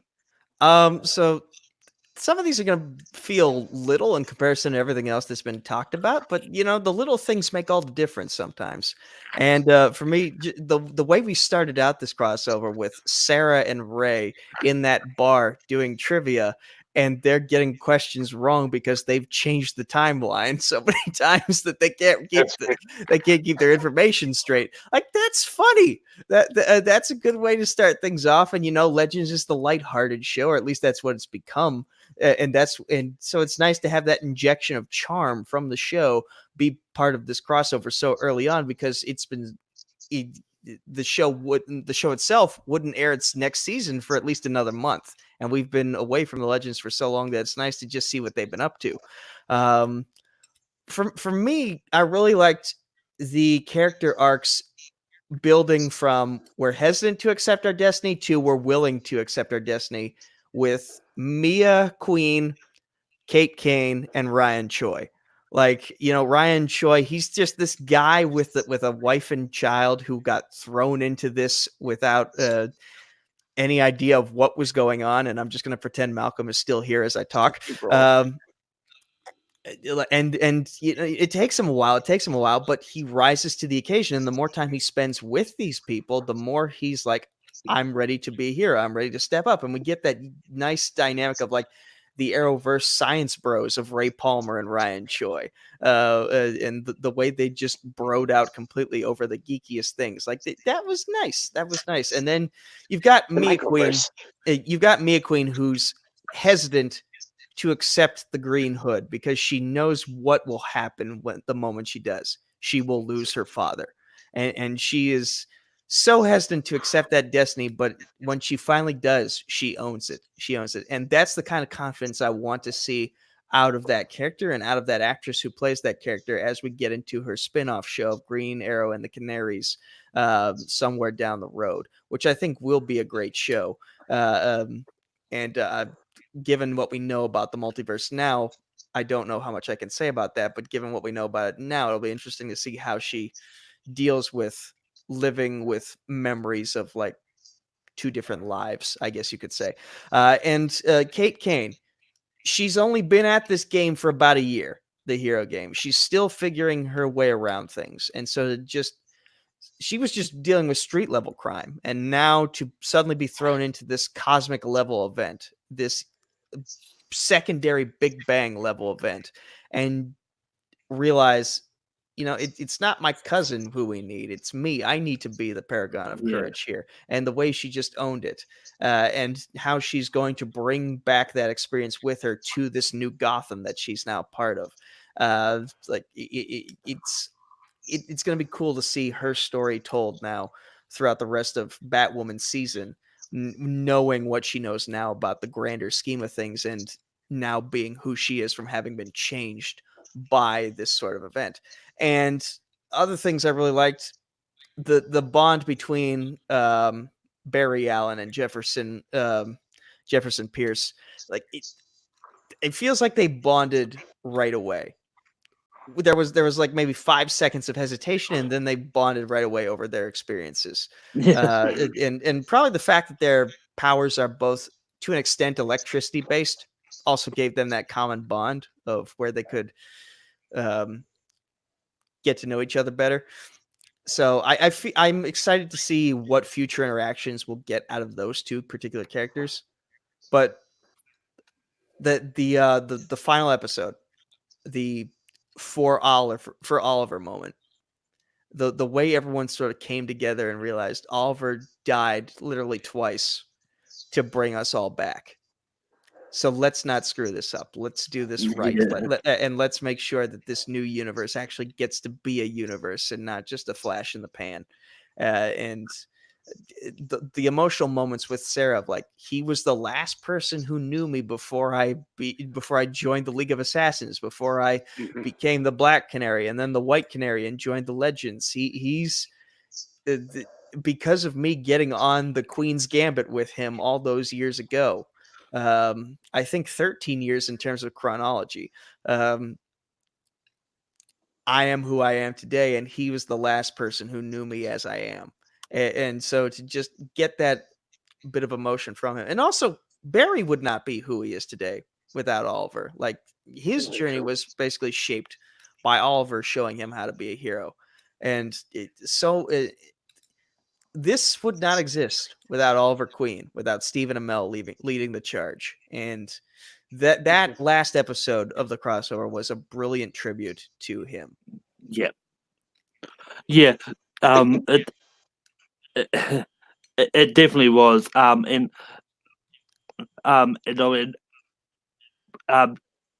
It's definitely shown on the shows that have already aired sort of post Crisis on how much it's impacting it already.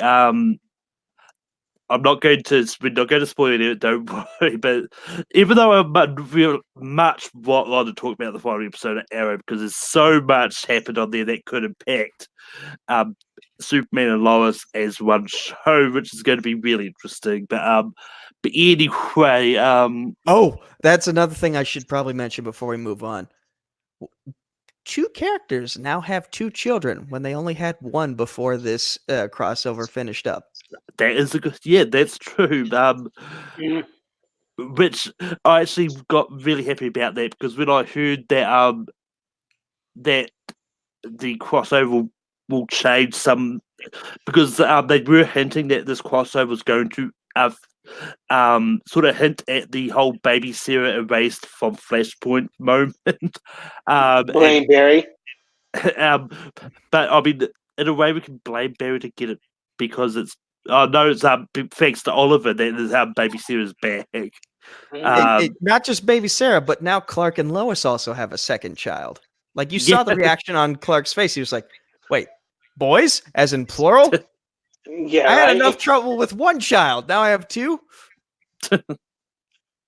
But yeah, I will bring up one of the questions that was actually given to us, which relates to Crisis. But our good buddy Warren Permson asked us when I was asked for questions, do we think that these Smallville veterans got enough time in Crisis? I'm going to start off by saying yes, because I mean I didn't expect them to be a major fixture for the whole of crossover, and do a lot.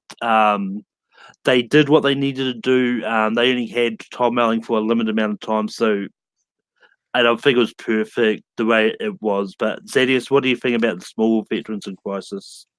I 100% think they did. Erica, again, she didn't have much to do in this crossover, but again, she's been part of Arrowverse before, so it was just nice to know that Clark and Lois are still together in the Smallville timeline, and just for have Tom Welling, basically, I think this is his goodbye to that character of Clark Kent, because like Matt said, he was never really Superman at all in the TV show. He was the Blur, he was the Red Blue Blur, he was everybody but Superman, and I think it was a great. Oh, and then for him to give up his powers to have a family again, just like his pops did. Like this was a great send off for him. Like I loved it. Nico, same question. Before the Crisis had actually aired, we had gotten some news that Michael Rosenbaum had been offered the chance to reprise his role as that Earth's Lex Luthor, and he turned it down because his role was going to be so short in it. Had he accepted? So the fact that we got Tom Welling as Clark Kent one more time at all, I'll consider it a win. Because in fairness to them, it's not their story to tell. Like it's the story of the people of these shows that we've been following for the past 8 years. Like this is their moment to be heroes. And like the main reason why Brandon Routh got so much time as Superman was because for one, he's going to be done as the Atom later on this year. Like this is his final year doing stuff for the CW. So they wanted to give him as much time as they possibly could to do stuff, whether it be as Ray Palmer, the Atom, or be it as the Christopher Reeve version of Superman that he reprised in 2006, but with a darker connotation to it, like having lost everything he held dear, but still trying to be the beacon of hope, be the beacon of truth throughout all his darkness. So the characters who got the time they needed got the time they needed. And Matt, if that answers your question, I mean, it answers it. Matt? No, okay. I thought you guys were stuck into. I didn't want to interject. Smallville is one of my favorite TV shows of all time, not just superhero shows. I was happy to get Tom and Erica back. I thought that Smallville, as I said, it was a story about Clark. It was his journey from being a teenager, growing into a man, and sort of becoming a hero, and sort of the whole thing of being sort of this sort of nameless hero to becoming the Red Blue Blur. That was all to lead to him being Superman, and then to sort of eventually have it lead to him deciding that being a hero is not what he needs to do. That was great, and that's all I needed. That's all I really needed. I didn't need half an hour. Would I have loved for him to be in it more? Yeah, sure. But I remember right after it aired, just sort of sitting back and sort of thinking about it and being like, that was kind of the perfect sort of kind of just like to revisit, because the finale of Smallville is so good. To just sort of revisit and just sort of see that Lois and Clark, they're still Lois and Clark, and the fact that they have a family and all that. It was great. I also did the math, because I know some people I was talking to, they weren't sure, because Clark said when they're talking about Lex, of course, he only knows his Lex. He's talking about the president. I'm like, I did the math. He would be right in like the last year of his last term if he was a 2-term president. So the timeline still works from when Smallville's final episode aired, when Lex gets elected. So it still works, people. It's all good. It's all right. And also, like we talked about quotes before, but we completely forgot one of my favorite quotes for this is just Eric going, "Smallville, you finally made it funny." Also, I just want to say I didn't get to add before with John Cryer, the whole like Lex being the good guy. As a huge Superman the Animated Series fan, I love that we get another Lex like that, where it's like there's the public persona where he's this great philanthropist, like good guy, but Superman knows what's up. He's like, you're a bad piece of shit, and I know it, but I can't publicly do anything to you because you're such a good guy. Which it's always fun when you get scenes between Lex and Clark because Lex is like, look at me, I'm a good dude. And Clark's like, you piece of shit. And they've been playing with that for the past 2 episodes of Supergirl as well. So it'll be interesting to see how things play out moving forward for the rest of the season. I hope John Cryer is in the Superman and Lois show. That'd be so great. I don't know if he's going to survive to make it there, but that's just my thought.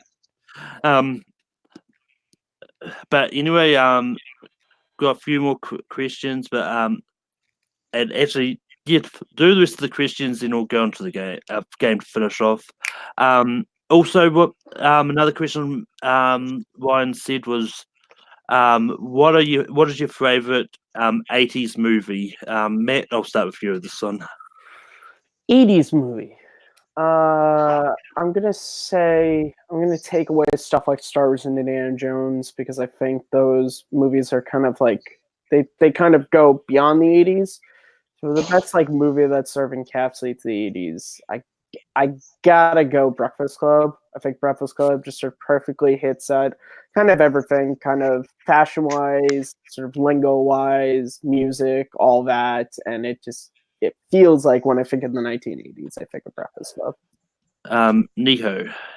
Beverly Hills Cop. City. Funny enough, not Beverly Hills Cop, but it came out, I think, the year of my birth. Coming to America. I love that movie so much. It's in my top 5 favorite movies of all time, and it's definitely my favorite movie of the 80s. But you, Matt must have been reading my mind because one of my favorite ones is The Breakfast Club as well. But talking about John Cryer, I also love Pretty in Pink as well. So I mean, both of those are pretty great. And the last question that we got from Ryan is, of all the comic book movies coming out this year, what one are you looking forward to the least? Oh, Zedius. Oh God, this is hard. You start with me. All the comic book movies that's come out this year. Which one am I looking forward to the least? That's it. Matt, go. I'll go first. I don't even know the easy. list It's of New all Mutants. them that are coming out. But yeah, that movie's not coming out. I refuse to believe that movie is ever coming out. Oh my God, I completely remove that movie from my train of thought. I mean, it's one of those ones that, for all intents and purposes, it's announced it's been coming out this year. Whether or not it comes out is another thing. But I mean, I've had it in my most anticipated movies 2 years in a row and then it didn't release those years, so I didn't put it in my anticipated movies this year. So yeah, Nico, any comic book movies you're not looking forward to? Coming out this March, starring Vin Diesel, Bloodshot. Oh, that's a comic book movie? Yeah, it is. It's a Valiant Comics property, and the moment I saw the trailer, I actually reacted to it with Ryan Permison, and the moment I saw that there was bioorganic technology going on, I was like, nope, not for me. Not for me. I'm not going to watch it. So, yeah, Zad knows what's up. I do. But Matt, what comic movie are you not really looking forward to? I honestly don't know the whole slate of all the ones that are coming out. I guess I would say New Mutants. That project has never really. I was never even really a fan of the comics, so that property, everyone losing it, is it coming out? Is not. I never was really interested in it to begin with, honestly.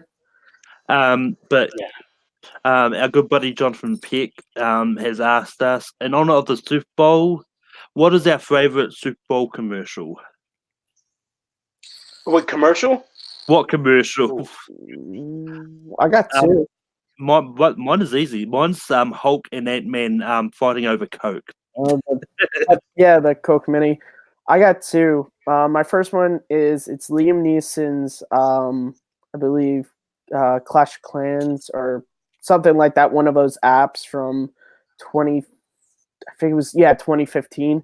Thought it was great. Him at the coffee shop, just like being all serious, talking about this app, and then it just breaks when they're like Leah, and he goes, actually, it's Liam, and then he goes back to stare at the phone, and then it's an oldie but a goodie. It's the Doritos one with the guy going on the date with the mom. Keep your hands off my mama. Keep your hands off my Doritos. Nico, what's your favorite Super Bowl commercial? Oh, that's freaking hard. Because That's really hard. who actually like tries to remember Super Bowl commercials? Like they like I'll watch the Super Bowl and I'll hope to be entertained by the commercials, but I don't like my concerted effort to remember them. So I'll just say like anything Doritos and leave that as broad as I possibly can. Yeah, I mean, I'm the same. This is what I actually had to figure. Like, I could not remember if the Hulk Ant-Man one was Super Bowl, but after looking up, I knew it. No, yeah. I mean, I see a lot of commercials. I just don't remember if they were on at Super Bowl or not. But Thaddeus, do you have anyone? Yeah, one that I can just think of in recent memory was the whole. I know it was Morgan. It was Doritos and I think Doritos and Mountain Dew. Morgan Freeman was. I think he was either spinning hot fire or cold as ice. And was it Missy that was doing? It was Tyrion Lannister. Wow, I can't remember his name. Peter Dinklage. Peter Dinklage versus Morgan Freeman advertising both Mountain Dew and then Doritos. That was a dope commercial. I think it came out 2 years ago, I think, or last year, but that was great. Oh wait, I just thought of one. Bud Light, Dilly Dilly. I don't know. Dilly. Like, because they did tie it into Game of Thrones with the final commercial, but they had like a series of commercials in the same Super Bowl that kept gradually building to that little Game of Thrones tie-in, and it was brilliant. And for another one that I just remembered was the ad for Alexa, where you got Gordon Ramsay being the voice of Alexa, and a whole bunch of other famous faces. But yeah, the next question we've got comes to us from Subref, and he wants to know what is our favorite Schmodown moment of all time. Moment. I'm Nico. I'll give it to you to start. Why'd you throw it to the guy who seems like he's really pondering this first? Yeah, way to throw me under the bus here. Go to Matt. He seems to know what he wants to say. Yeah. Okay, my favorite Schmodown moment hasn't changed since we did our first list way back in 2018 when we did our first top 10 list. I could be wrong, but it hasn't changed. It's Mark Riley reclaiming his belt against Roca. Perfect build up to the moment. The match was tense. Everything was going against him, and then to have him win it was wonderful. It's my favorite moment. It's favorite match still. Yeah. For me, it's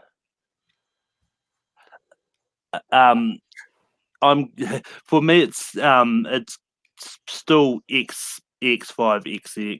It's still up there for me. That and Andrew Guy tackling Ben Bateman is also another fun one. Thaddeus.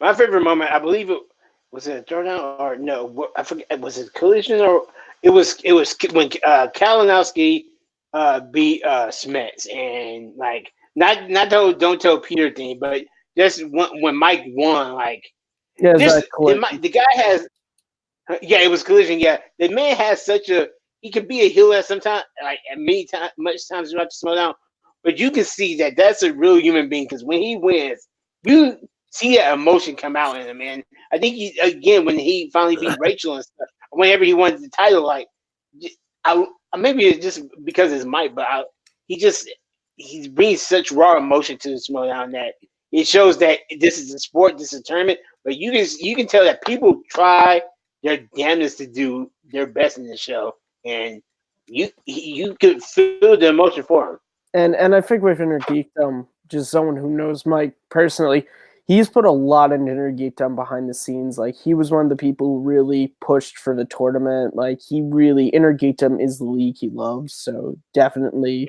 winning against Mets and then beating Rachel were two huge moments for him.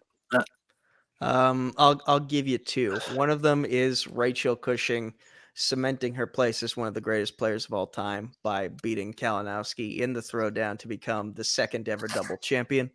And also seeing Vivian Harloff come in for the celebration and just give her a hug, like that made it all the more special because it was an early glimpse of what the Schmodown is becoming right now. It's like this is a legitimate sport where athletes are looked up to like idols, and Rachel Cushing is one of the ultimate idols. Like, I still call her the Queen of the Shire because she is like the queen, and we should all bow down before her in all of her greatness for what she's done for the Schmodown.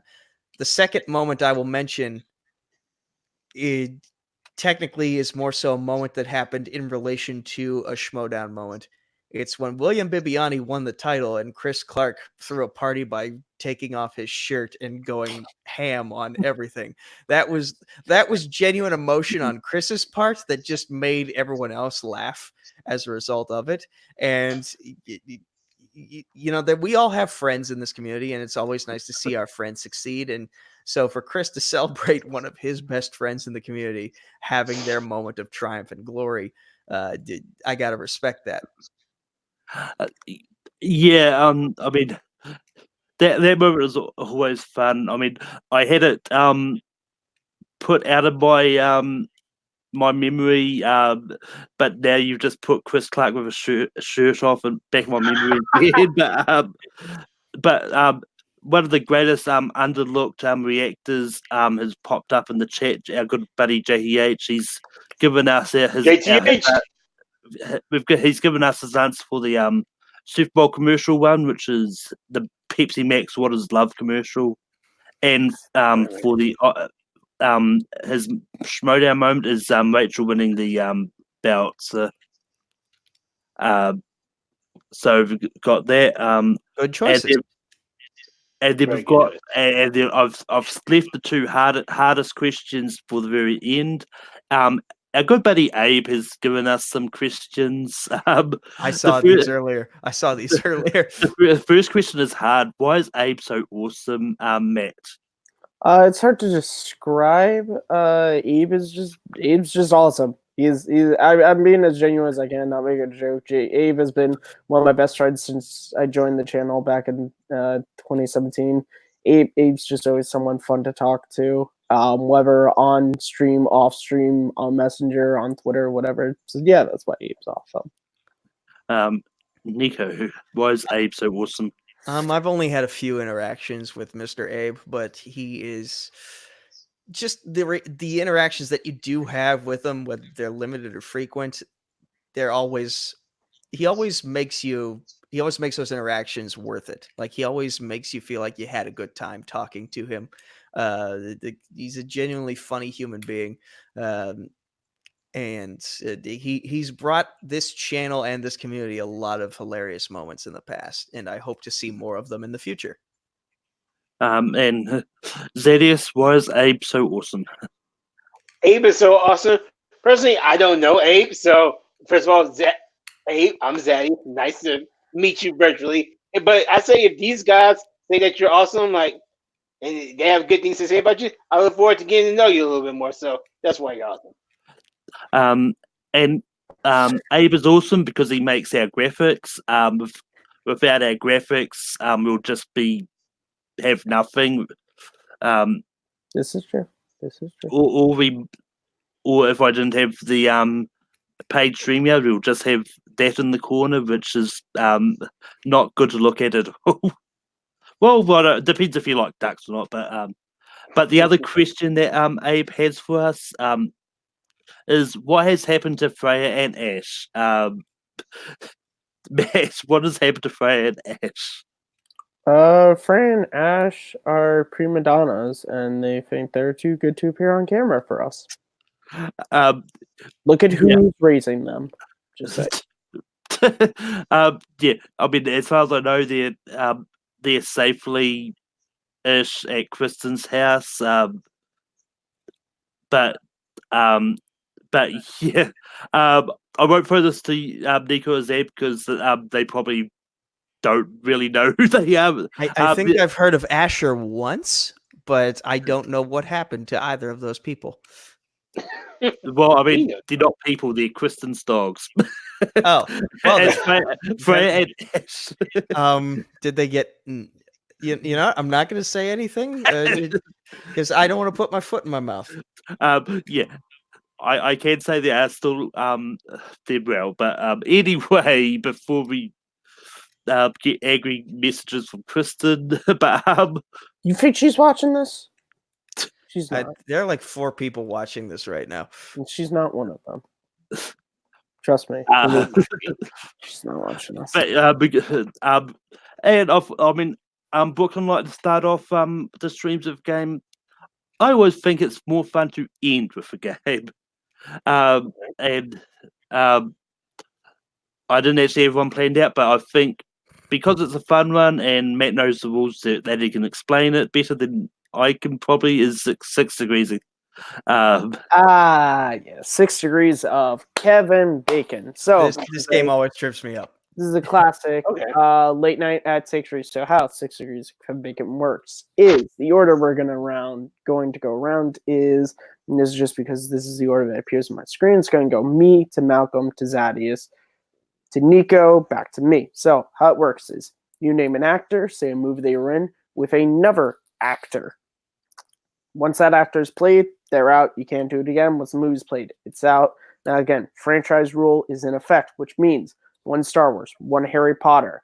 Marvel, 1 from each trilogy. So if you say, let's say Doctor Strange, Iron Man is still in play, but once you say Iron Man 2 and 3 are not in play, etc., etc. If you are able to connect to Kevin Bacon, not by starting off the round, you get a lifeline, which pretty much means instead of being out that round, you get back in.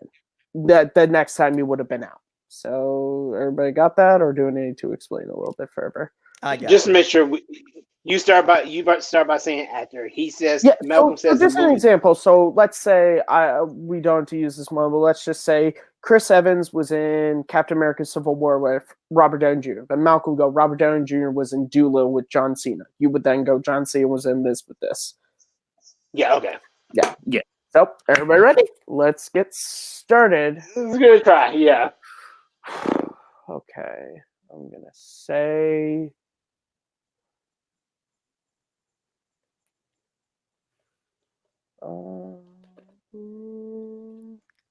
Bradley Cooper was in The Hangover with Zach Galifianakis.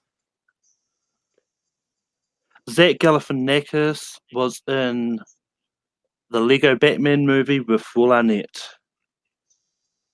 Ooh. Will Arnett. Lego Batman movie. You say Lego Batman movie. I go off just to make sure. Will Arnett or the Lego you Batman go off movie? Will Arnett. Now you gotta name a completely new movie. Crap. Will Arnett was also in Teenage Mutant Ninja Turtles. The movie. You gotta name someone. With Megan Fox. Oh, dear Lord.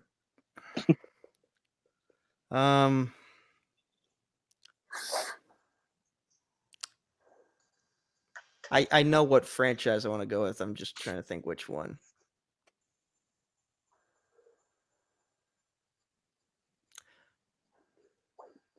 Megan Fox was in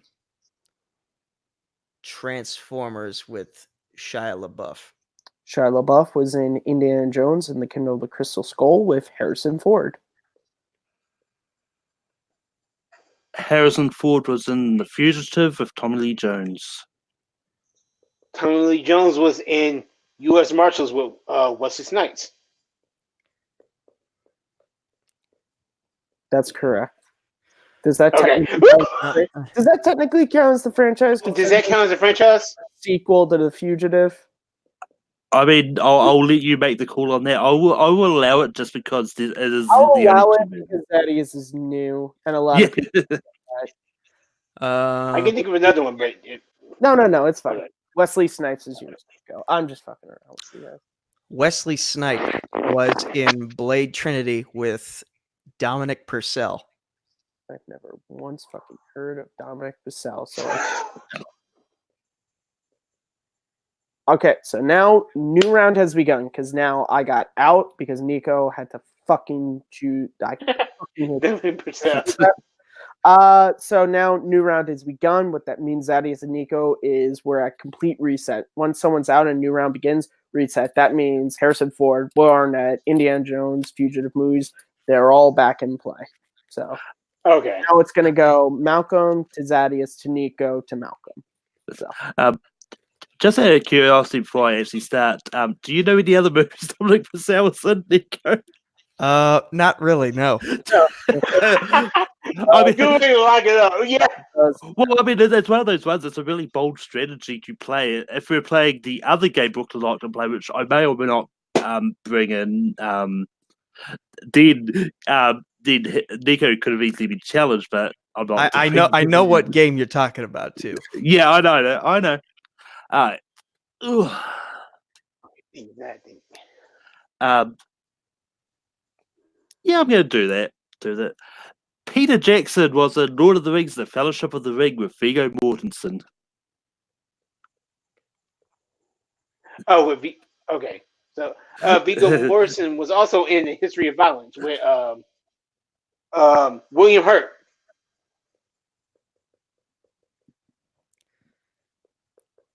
Let's see here. William Hurt was in The Incredible Hulk with Ty Burrell.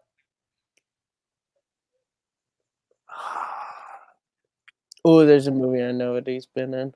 Why couldn't this come to me? Why couldn't you say Ty Burrell, Nico, in the last round?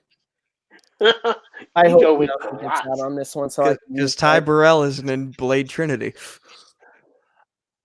Ty Burrell was in Lego Movie 2 with Chris Pratt. I will look that up. I'm just gonna look up Ty Burrell Lego Movie, and nothing has come up, Malcolm. Now I can say Ty Burrell was in National Treasure: Book of Secrets with Nicolas Cage.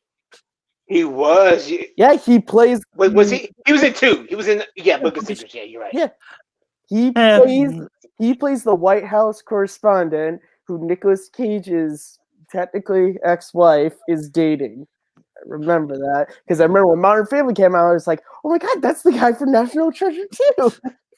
It's all right. Those movies are just very forgettable. But You get the. but it's now down to Zedius and Nico. So Zedius, you can start. Okay. Any movie, right? Anything, yeah. Okay. Tyler Perry was in Diary of a Mad Black Woman with Elise Neal. Karma's a bitch, ain't it, Nico? Yeah, it is. Yeah, it is. I guess that is the winner. Okay, let's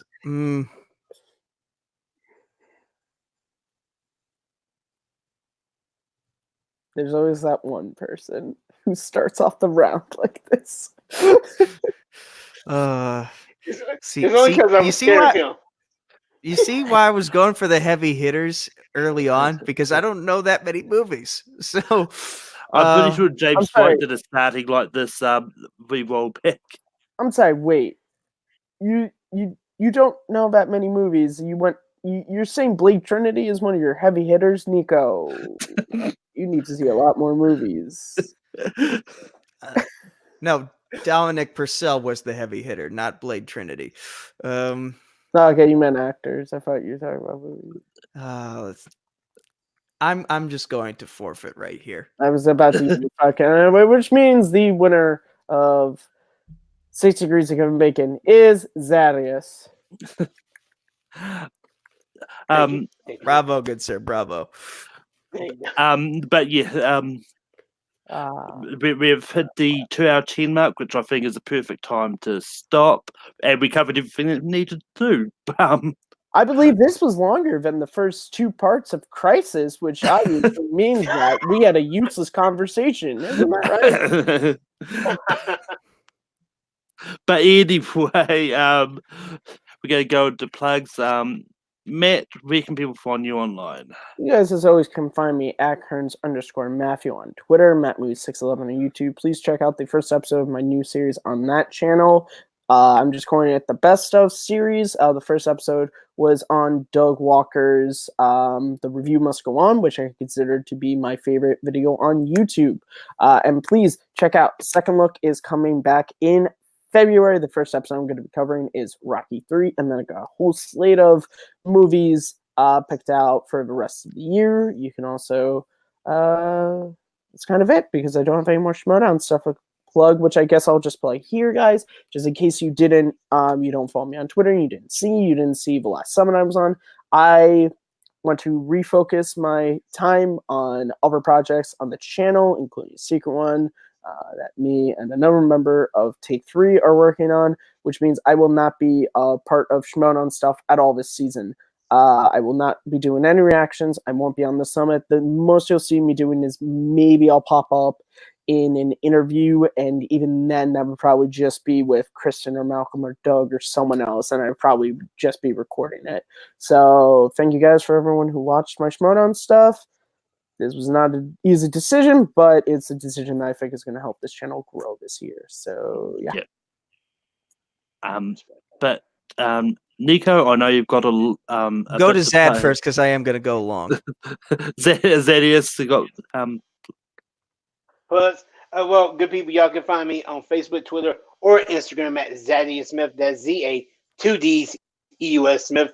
On Instagram at ZADDEUS, all one word. And then on Twitter at @the_Zad. But one of my most fun things I'm doing this year is you can follow me on my Stardust app at Retribution Z, where I'm watching 48 movies throughout the year that I've never seen before. And the movies that I watch are up to you, the people. Right now, I've gone through 3 movies, and I have a list out till March right now. I just watched Don't Be a Menace to Society While Drinking Your Juice in the Hood. And I thought it was, well, you have to go check out my review on the Stardust app. Go see how I thought it was. But Cash on that list, Zadius. Yeah, you feel free to put Tango on Cash, but you can. I might open up suggestions to Stardust app users, but also you can go to my list on my Facebook page and make a movie suggestion. I have a bit posted about which I'll be reposting again tomorrow for the first of my goal is to do 4 movies a month at least. 4 movies a month at least for the next 11 months now. But 48 movies I've never seen before in 2020. Movie Challenge 2020 hashtag. You know. Nico. Okay, first I'm going to start off with this. Hashtag trivia 4thon2. Hashtag trivia 4, THON 2. There is no link in the description below of this particular video, but go back and watch all the matches that we did throughout the fan leagues as part of Trivia 4thon2, and get in contact with me if you want to know how to donate to the 4 Diamonds Pediatric Cancer Research Fund as part of my and Penn State New Kensington's annual fundraising efforts. How do you get in touch with me? Well, you can find me on Facebook, Twitter, YouTube at Nico Suave Regoli, or just Nico Suave with 4 random meaningless numbers at the end on Discord. Probably some more social media stuff coming out soon. You can. I'm one half of the inaugural Combat Wrestling Trivia Tag Team Champions of the World. You can find that channel. It's Combat Wrestling Network on YouTube, Combat Wrestling Trivia on Facebook. Go find the group, and the poorly made Twitter handle is at Combat Wrestling, the number 2. There's no letter G. And you can also find me on TMG Entertainment from time to time, where I am the inaugural Chokeslam Wrestling Debate Champion of the World. And with the final seconds that we have left of this broadcast, I have a message for my challenger for my title that was the number 1 contender was crowned yesterday. Sean Wasserkrug, TMG's current Nerd Fights and Sports Brawl champion. Now, Sean, you're a good debater. But it still bothers me that you were literally handed your Sports Brawl title by forfeit. I had to work hard to earn this. I had to work super freaking hard to earn this. And I want to show how hard I'm willing to work to be the face of TMG Entertainment, to be the face of that company, to be the face of the Chokeslam in every division as a part of it.